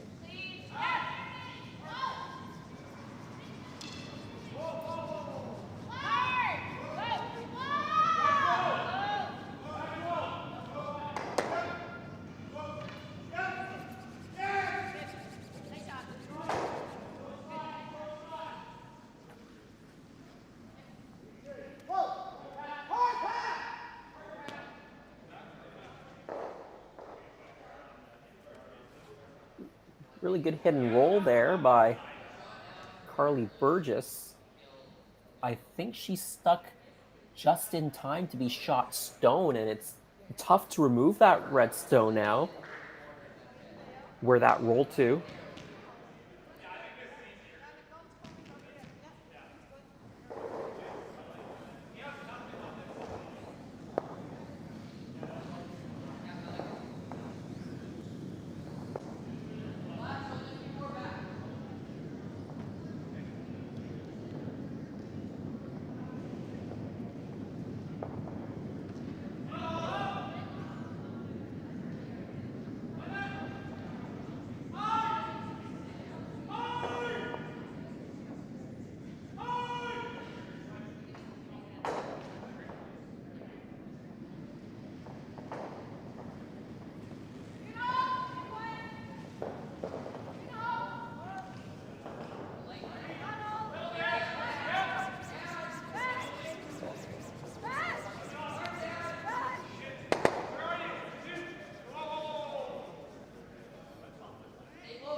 Very interesting play there, hitting your own blue one, removing the side red one, and then trying to squirt it in closer than this back red one. The overhead shot, I think it might still be red shot stone, and if it is, you're going to want to split the rings and sit two. Jennifer Jones looks like she's deferring to the younger eyes.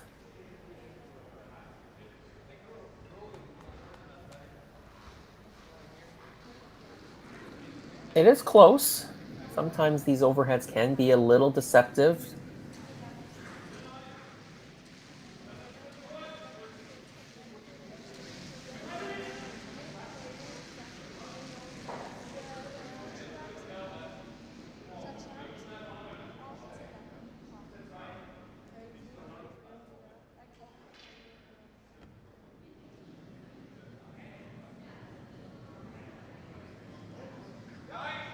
Well, Jennifer's going to go around the blue stone in the center, so I'm not 100% sure whether that means they think they're only sitting one or they're not sure, so they want to get shot stone here and be undercover.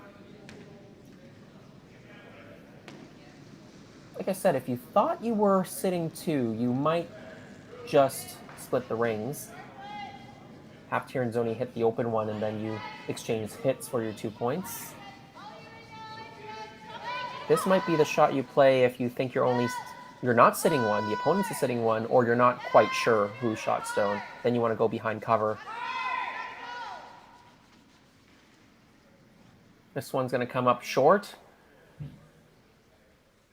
Now Team Tirinzoni, they're going to have a good look at this, because if they're sure they're shot stone, they're just going to go around this middle staggered guards and plop one into the top of the button and have a really good chance to steal. If they're not shot stone or they're not sure, they'll probably make a hit on that red-blue, the blue-red combination. So we'll get a pretty good indication right now who shot stone based on what Team Tirinzoni does.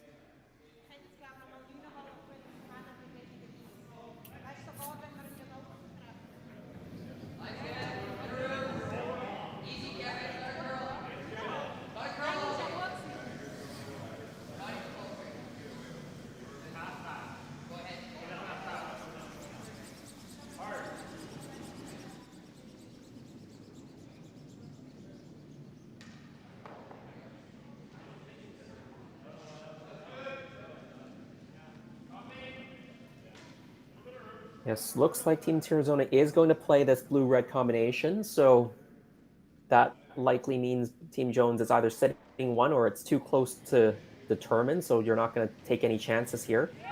You hit this right, you can even roll this towards the button area and still be in a really good spot to steal. This is the final stone for Team Tirinzoni in this end.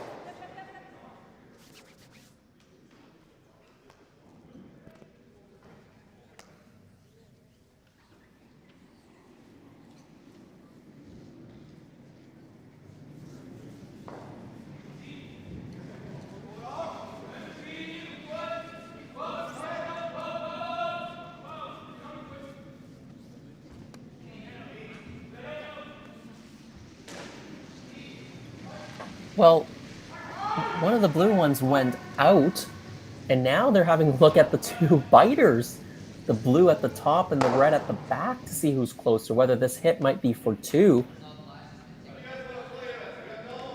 And very difficult to tell from that angle, so we'll see after this shot is played. It's at least a shot for one. Hard to tell if it's a shot for two or not. We'll let the teams let us know when the dust settles.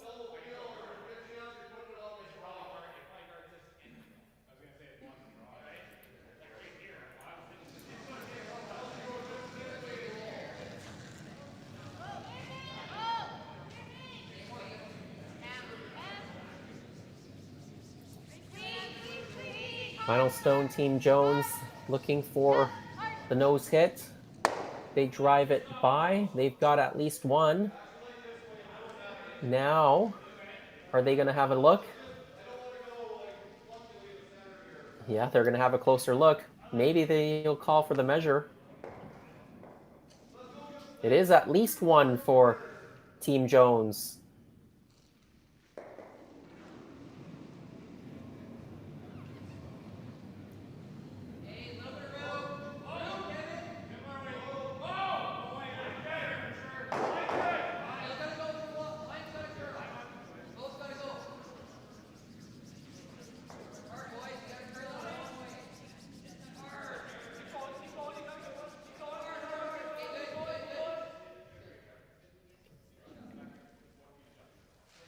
Here comes Mackenzie Zacharias. They'll have to measure their own stones.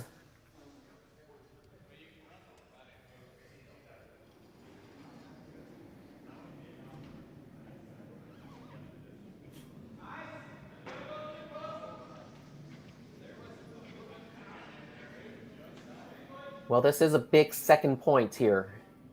If it is red, it's a tie game heading into 7. If it's blue, it's only 1 for Team Jones. It's 5-4, and Tirinzoni with last stone, she'll be in a little bit of control situation. So Mackenzie swinging the measurement device around. Mackenzie indicating it's red. Silvana, I think, wants to have a closer look.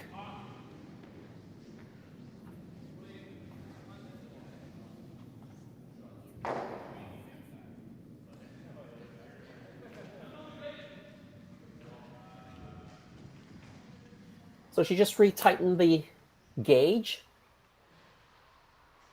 swinging it back around, and I think it is 2 red. So I think you've got a tie game after 6 innings of play.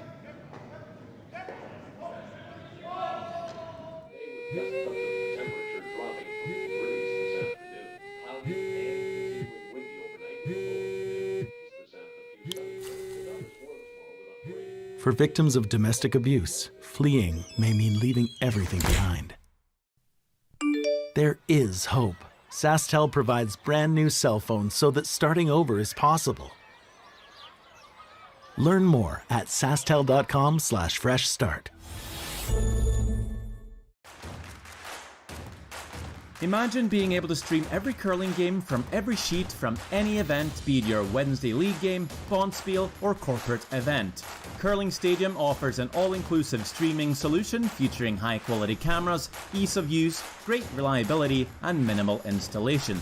Offering your sponsors customizable ad space on your streamed curling games and being able to sell video packages to your corporate events for increased revenue. With Curling Stadium, you can stream to any device, be it your mobile phone, tablet, or computer. Push the feed to your desired platform, be it Facebook, YouTube, or any other social media.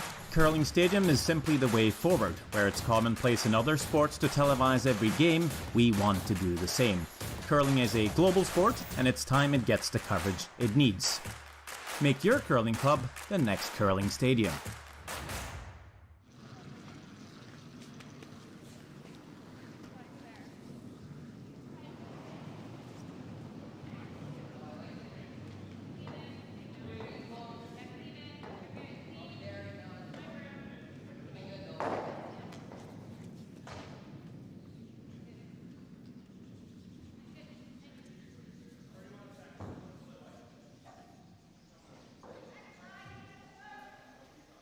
We are back here in Martensville, Curling Stadium. Coverage of Team Jones and Team Tirinzoni. Tie game after 5. It's been a back and forth affair. A little mistake on Alina Petz's final stone. Trying to play a blue onto red combination and hold the shooter as well, but over curls, shooter rolls out. Then they looked at the biters to see it was closer for second shot, and it was Team Jones coming away with 2 points. So now the game plan is set for Team Jones. Without last rock in the 7, they either want to force Tirinzoni here to 1 or take a steal. For Team Tirinzoni, either taking multiples or blank descend and hold hammer into the last end.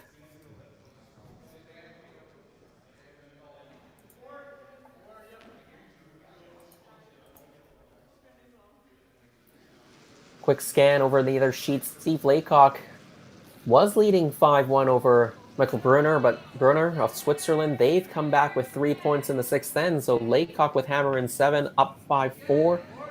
Colton Flash up 5-2 over Cody Hartung.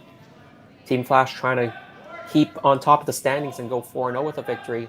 Hartung winless so far, looking for their first win. They have hammer down by 3 in the 7th. And John Epping, that is a final, beating Dallin Myers 7-2. Big win there for John Epping. He was 1-2. Now he's evened his record at 2-2. He'll play Colton Flash, the leader in the standings, in the final draw. Try to get into the top 5 on the men's side to make the playoffs. Dallin Myers dropping to 1-3.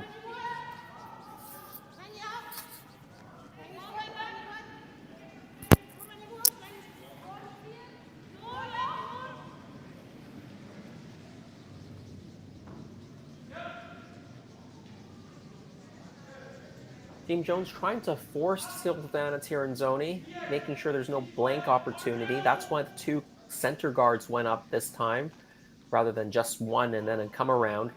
Team Tirinzoni, they come around the staggered centers, and Jennifer Jones, they're going to follow this one in.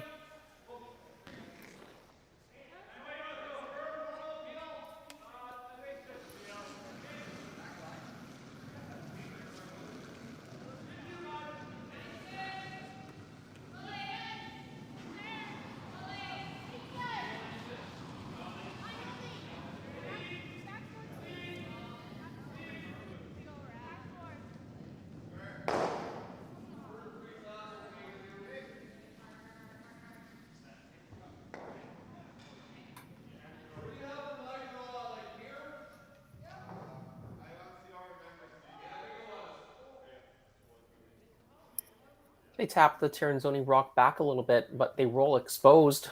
Team Tirinzoni has an opportunity to hit and roll this one back towards the middle behind the center guards.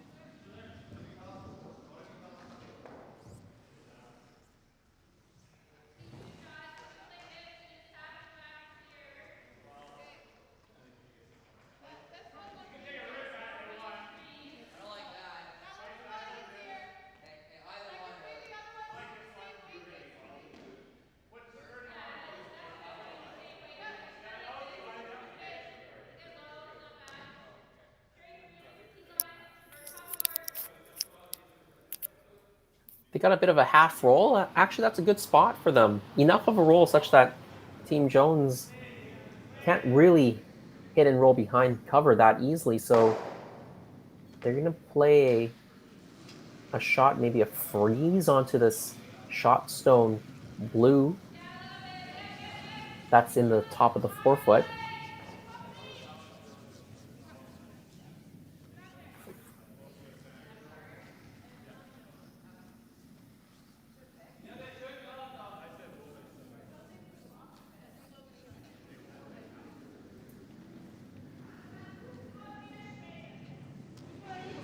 Well, that rock doesn't make it past the hog line. I'm not sure what happened. It looks like it just grabbed something. Mackenzie was looking on the ice after she threw it. And the sweepers didn't jump it right out of her hand. They waited at least a couple of seconds before they started sweeping. So I think that must have picked. Unfortunate for Team Jones here, because this gives Team Tirinzoni an opportunity to really shut down the rings and build a multiple point end. This one is over curling though, so maybe Team Jones will get a break back. They're trying to sweep that to have it crash on the top guard. It actually goes by, doesn't really move the guards all that much, but it does leave the same shot available for Team Jones if they want to play it.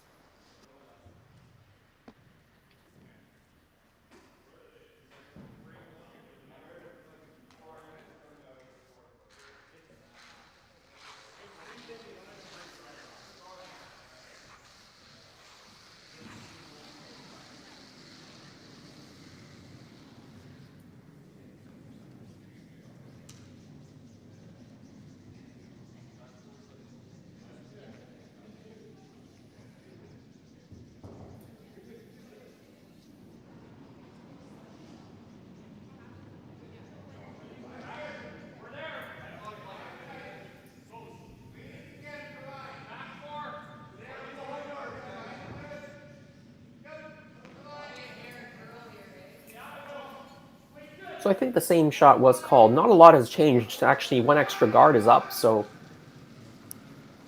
in fact, that same call that Mackenzie was trying, probably the wisest decision here.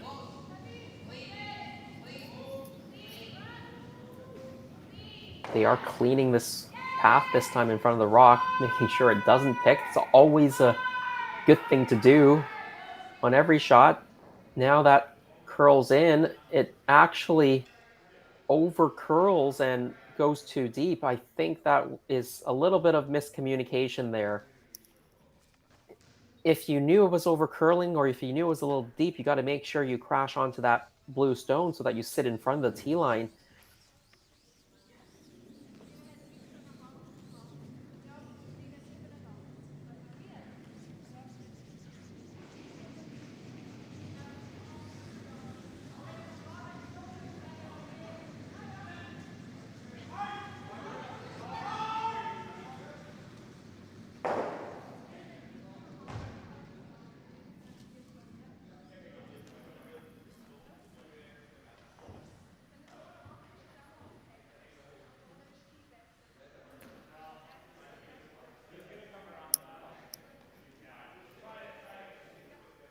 Well, that was definitely an unforced error from Team Jones. The rock was reasonably well thrown. The weight was pretty close. The line was pretty close. As long as you communicated the weight of the line between the sweepers and the individual in the house, the skip, you should have gotten a good result out of it. Instead, they've gotten a terrible result going through and by everything. And now Team Tirinzoni has a chance to play the same shot, come into the top of the rings and really close off the scoring area. They'd rub off the guard, but they end up in an okay spot. They've got their shot rock protected. I think, Jennifer, they've got to play some sort of a hit now. The question is what you want to do, how hard you want to hit it, where you want to roll the shooter. There's not a lot of options, actually. I think you got to hit the one that they just threw.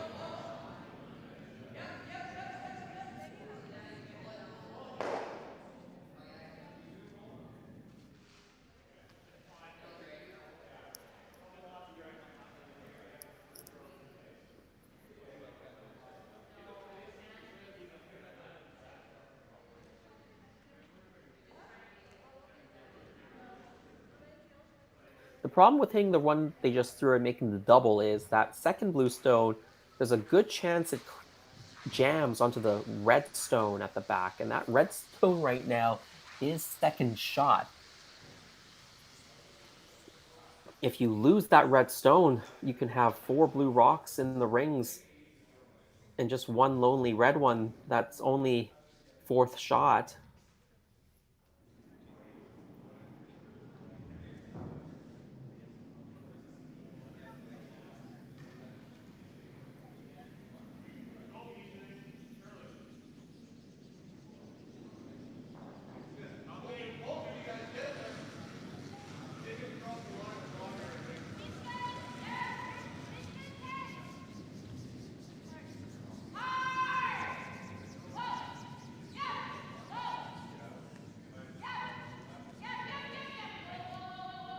Well, they are playing the hit on the blue. They drive it straight back, so they avoid the jam.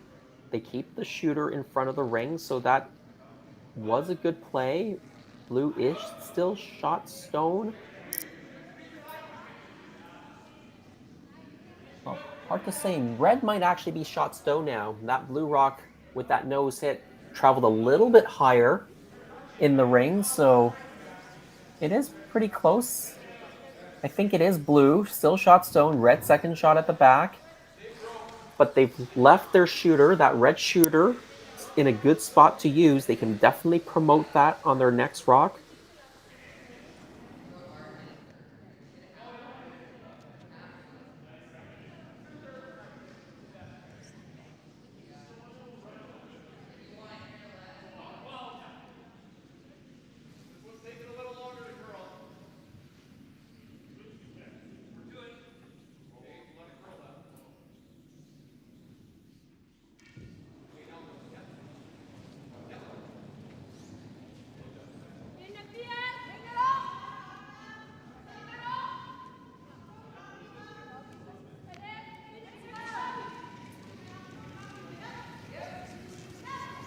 Team Tirinzoni is playing a raise on their own blue stone on this side. Try to sit first and second after this situation.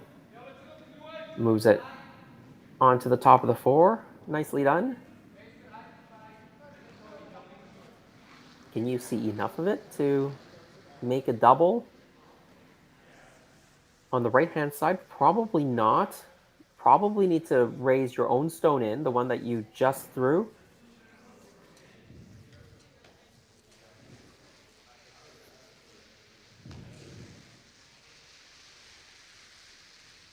You might be able to make a double out of this. It's not easy, the angle.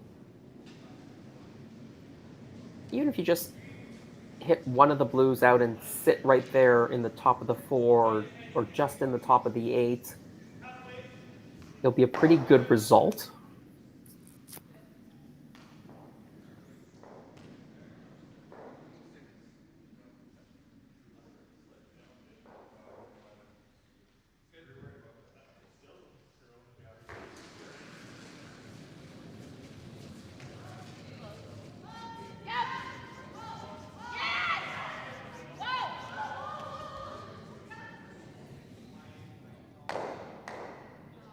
Oh, a little slip there. They do get the rock to go.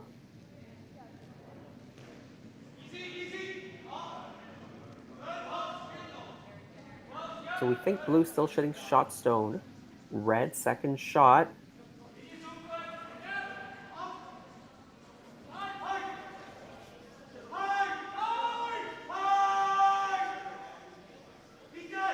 Got an unfortunate result at the end. I mean, they hit the red into the blue pretty solidly, but just a little bit on the backside in it. That's why it squirted out the back.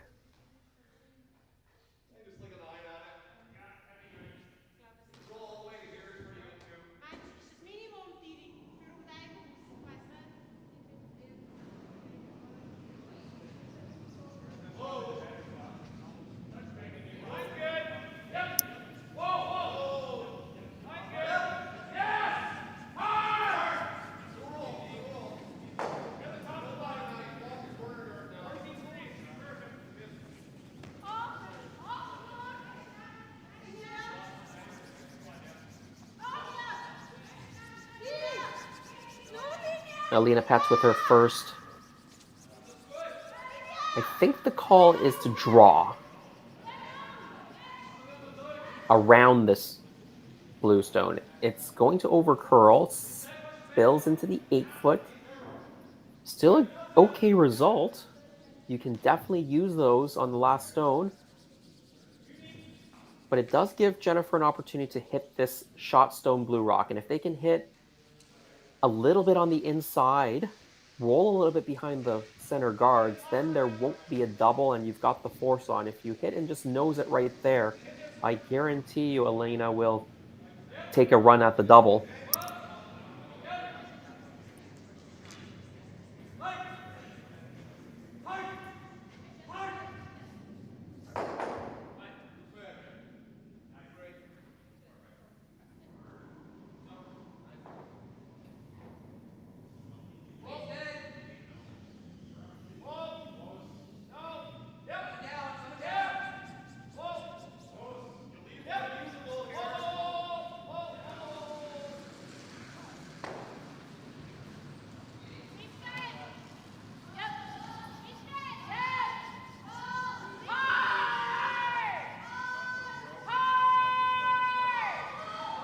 Jennifer Jones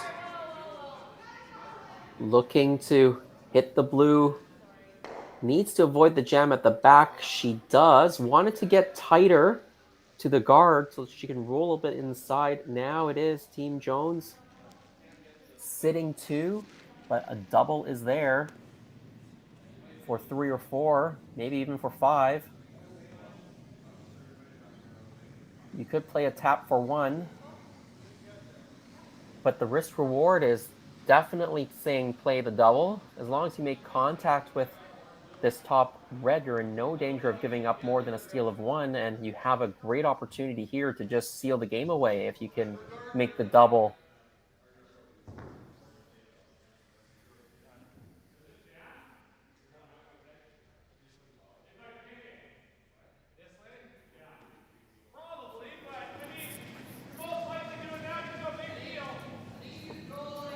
Final zone. Alina Pats for Team Tirinzoni. They have a chance to really seal this game up with a double. It's a little bit thin. Drives it by, and Jen Jones, they retake the lead after 7 ends. It's 6-5. We're coming home to a tight one. Back in a moment for end number 8. Imagine a place with endless possibilities. Imagine a place where people come together to build families, businesses, and communities. Imagine a place where small-town values and progressive qualities are in perfect harmony. Imagine a place rich with so much vitality. Imagine your future in Martensville.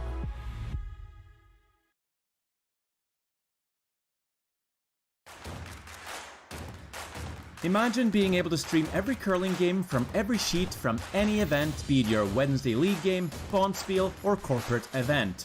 Curling Stadium offers an all-inclusive streaming solution featuring high-quality cameras, ease of use, great reliability, and minimal installation.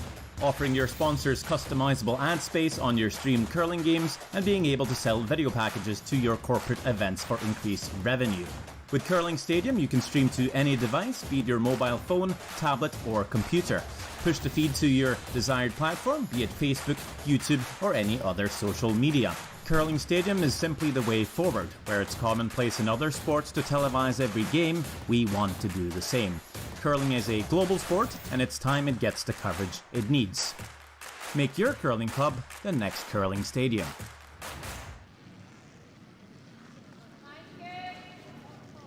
We're back for the 8th end here at Curling Stadium, Martensville. Just saw Team Jones retake the lead for the first time since early in the game. She leads 6-5. Team Tirinzoni with the hammer. Well, this is that classic situation.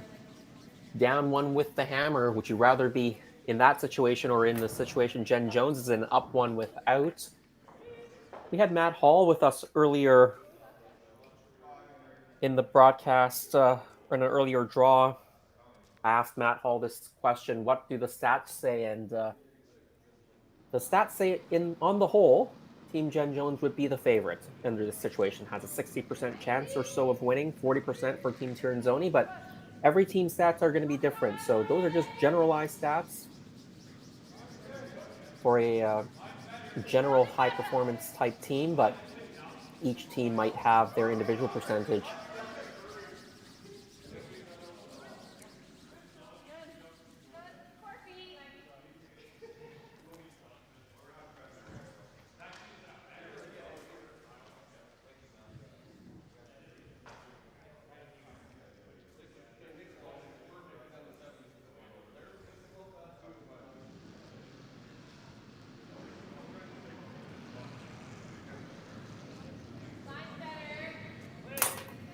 Well, with Team Tirinzoni from Switzerland looking for 2 points. Of course, the corner guard goes up.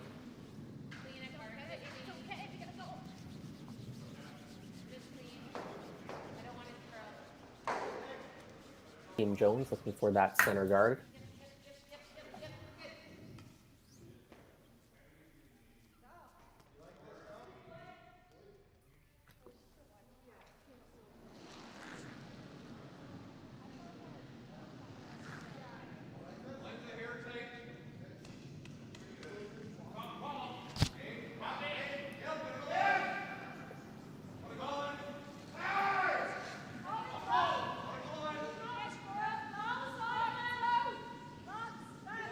Now going around their own center guard, or their own corner guard, excuse me.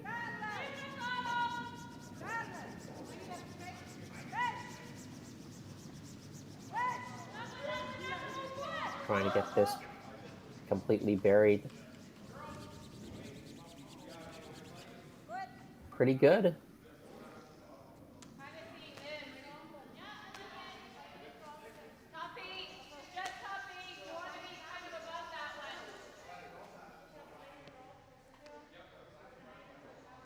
Not a lot of choice for Team Jones. They just have to throw another one into the top of the rings behind that center guard.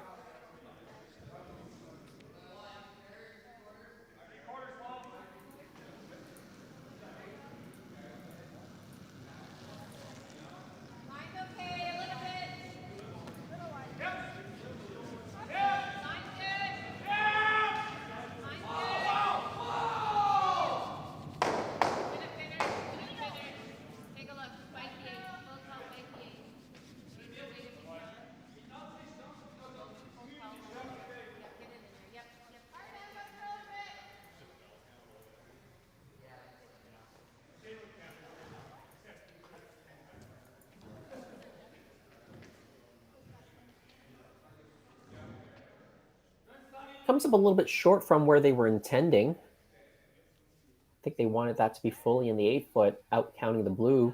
Till Silvana had a close look. She thinks it's blue right now for second shot. So if that's the case, to make a play on shot stone right now. Sit 2. Also thinking about maybe you need to freeze too early to sit 2.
They're still talking about this, but I think they finally decided they're going to play a softer weight shot.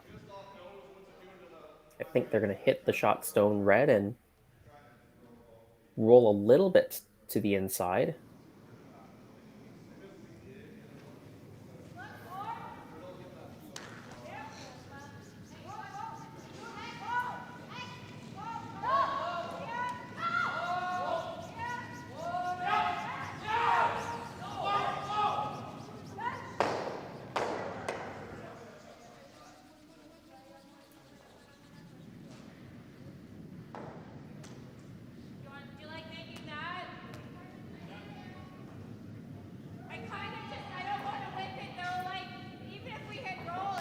They roll out a little bit too far.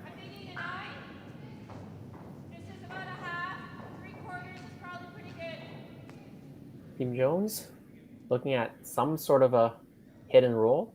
Maybe make the double here.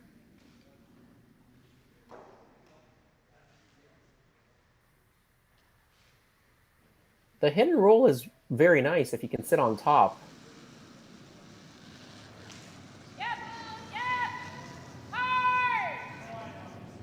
But I think the double is easier to control.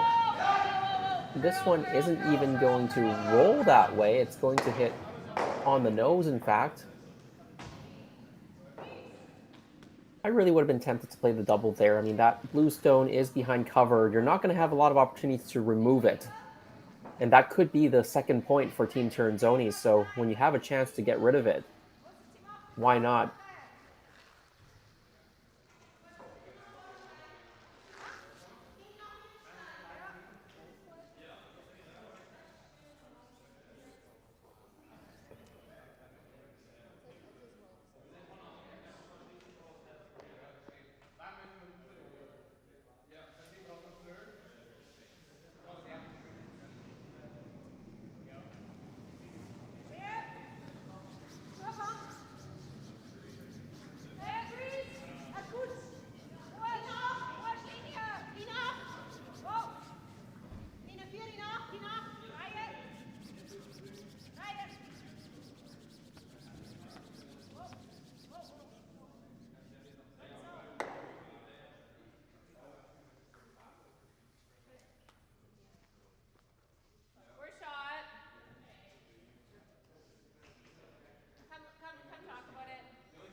Tap there.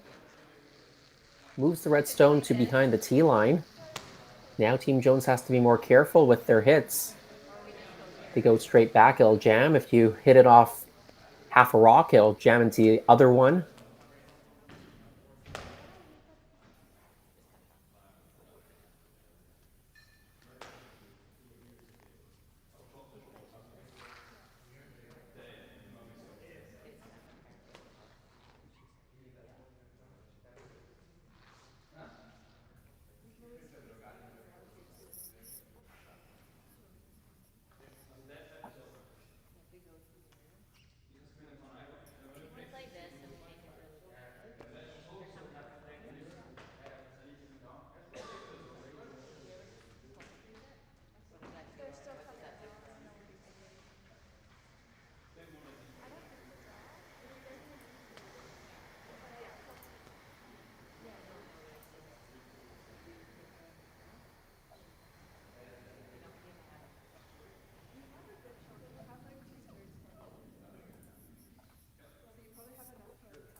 Well, they've looked at several options, and Jennifer has decided to just draw, I think, behind those center line stones.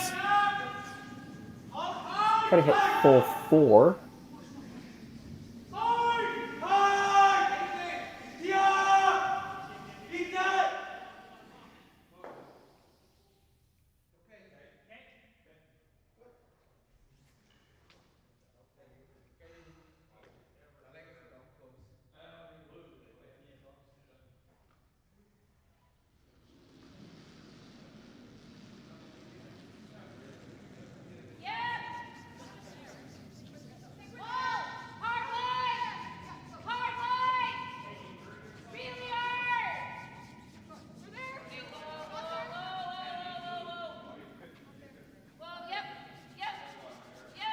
Well, the line on this shot is a bit of a problem. It's going to rearrange the guard, so it pushes it to a center guard.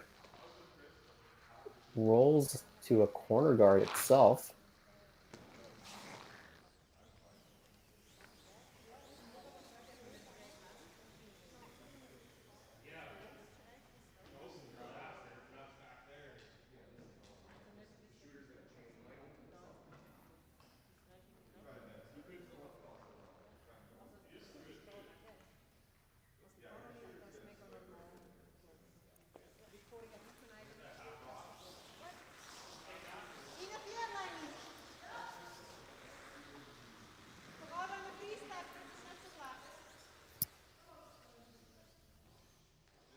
I think they like to tap that blue stone up to be shot stone. You can even tap it up to a freeze on that back red stone. Keep the shooter right there.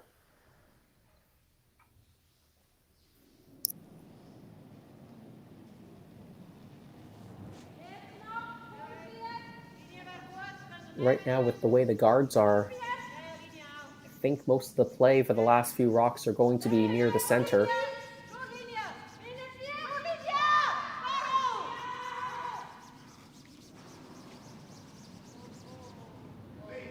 This rock over curling a hair.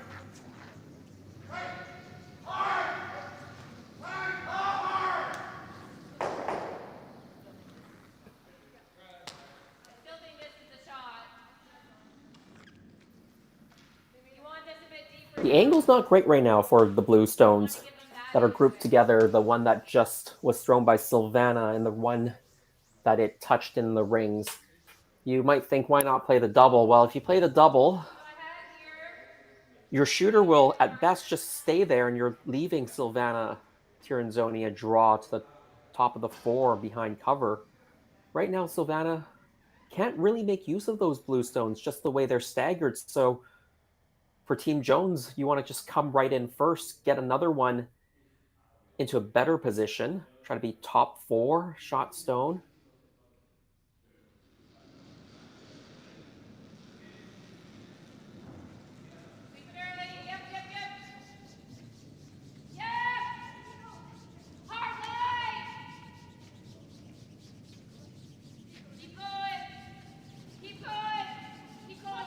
This rock also diving towards the guard, and again, it crashes. Also was a bit light, so probably a little bit off on both sides.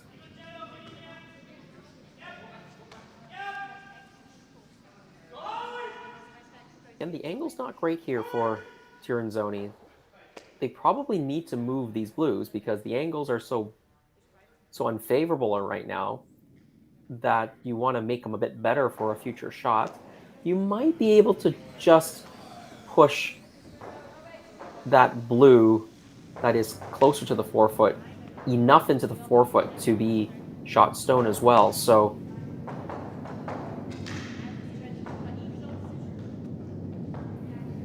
a couple of ways to play it. One is to hit the blue that is higher up, and he'll chip that other blue sideways from the overhead shot to the left. The other way is to curl into the blue that is second shot right now, kind of crossing the face a little bit and pushing it back.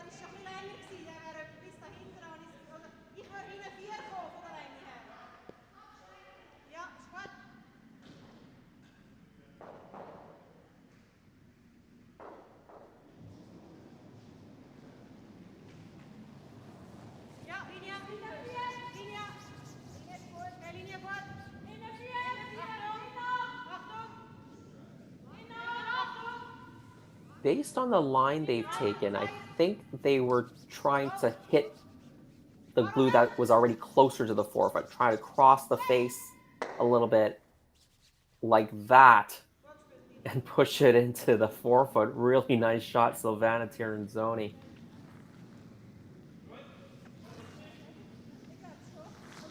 And now blue does sit shot stone behind their own blue stones that's in the 8-foot. Team Jones with their 2 draw attempts that ended up crashing on the guards. They've made that out-turn draw for shot stone extremely difficult now. They have to go really wide. Probably is still there with the amount of curl, but it could be a bit of an adventure and a guess on the speed and the line. I think there is a shot to be played here. Make the double on the blue, sit right there. And then you'll have a rock to use on your last stone.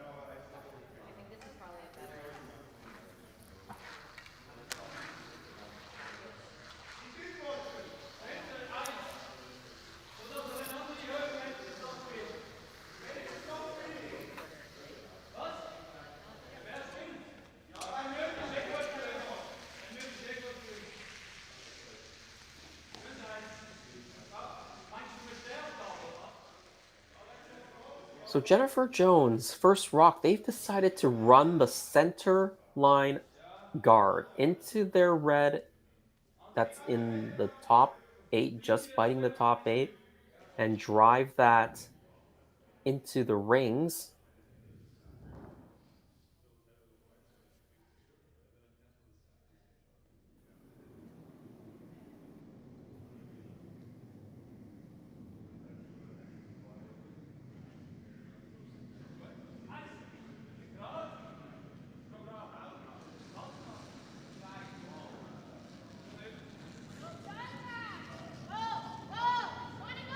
I think she's playing it with quieter weights, so not sure if she's just basically playing a double raise or whether she's trying to move the blue stone that's in the house as well. She's a little thin, drives that guard by. Well, she has opened it up a little bit, so she probably can make the direct tap on that red stone now. So I think Team Tirinzoni probably either needs to guard that or tap another one of their blue stones into the forefoot and try to sit 2 right now.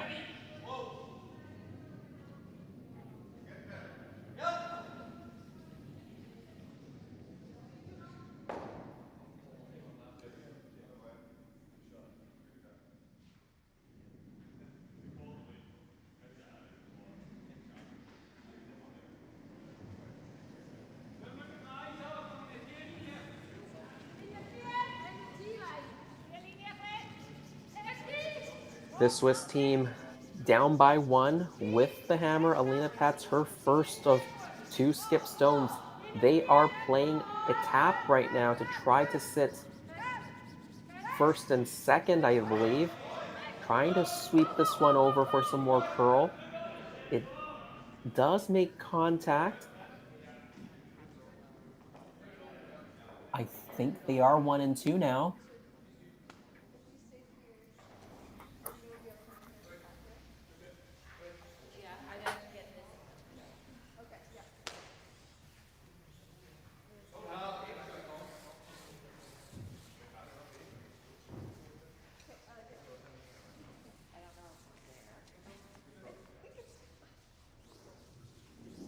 If they had gotten that to curl just a little bit more, there wouldn't be a port here, and Jennifer will have a much more difficult time.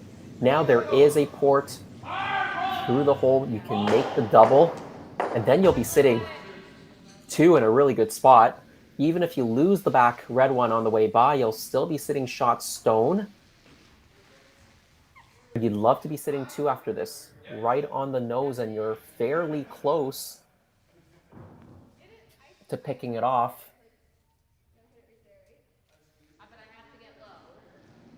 The port is small.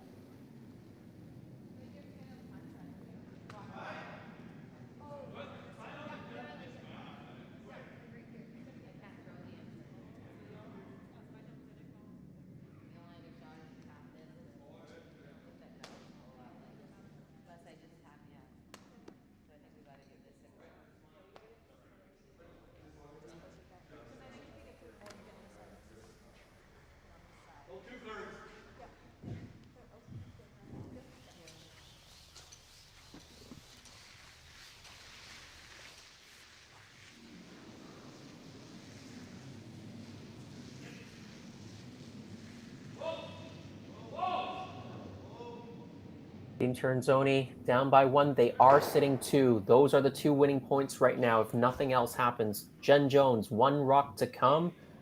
Opportunity to make a double. Sit shot stone once again.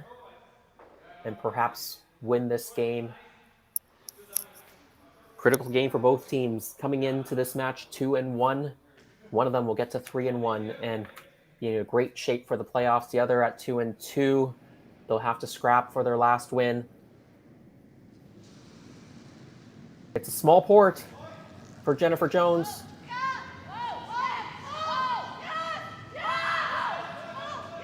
It's close. It's very close.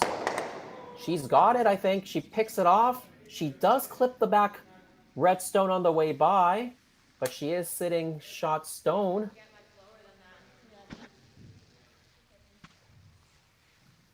If it curled just a little bit more, it would have picked that back blue stone cleanly and left Jennifer sitting 2. The way it sits right now, Team Jones sitting shot rock. Second shot is that blue rock in the full 8. Third shot is Team Jones's rock in the top 8, just biting the top 8 a bit more than the other blue stones. That third shot stone right now for Team Jones is critical. That's the one that might limit the damage and force Team Tirinzoni to just a single point here.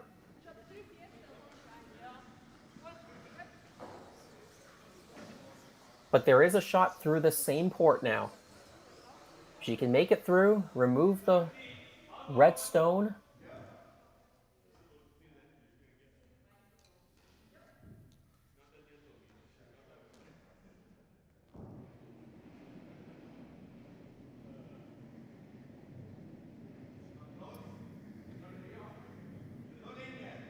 It's been a tight game throughout, back and forth between these 2 great teams, and it is now Alina Pats with her final. Needs to come through the port, remove the Jones stone, try to sit right there for 2. She's close. I think she's done it. Wonderful shot by Alina Pats through the port. 2 on the board for blue, and handshakes. Team Tirinzoni picks up a hard-fought victory against Team Jones. They improved their record to 3-1. 1 game left. They're going to play Lorraine Schneider later tonight. Jennifer Jones, they're at 2-2. They've got a match against 3-0 Clancy Grandy. What a great game, and thanks to all the viewers for joining us. We do have 3 more draws today, 12:30, 5 p.m. and 8:30 p.m. Saskatchewan time. If you're working off the Eastern time zone, you want to add 2 hours to that. That's 2:37 and 10:30 p.m. Well, what a great match. On behalf of Curling Stadium and the entire crew, Rory McCusker, James Gordon, Jerry Gertz, my name is Jason Chang. We'll be back again this afternoon for continuing coverage of Curling Stadium, Martensville International.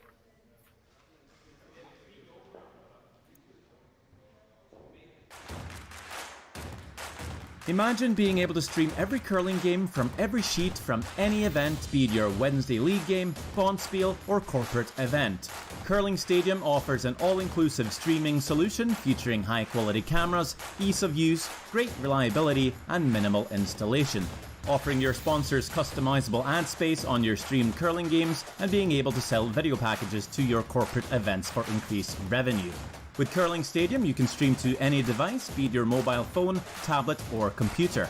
Push the feed to your desired platform, be it Facebook, YouTube, or any other social media. Curling Stadium is simply the way forward. Where it's commonplace in other sports to televise every game, we want to do the same. Curling is a global sport, and it's time it gets the coverage it needs. Make your curling club the next Curling Stadium.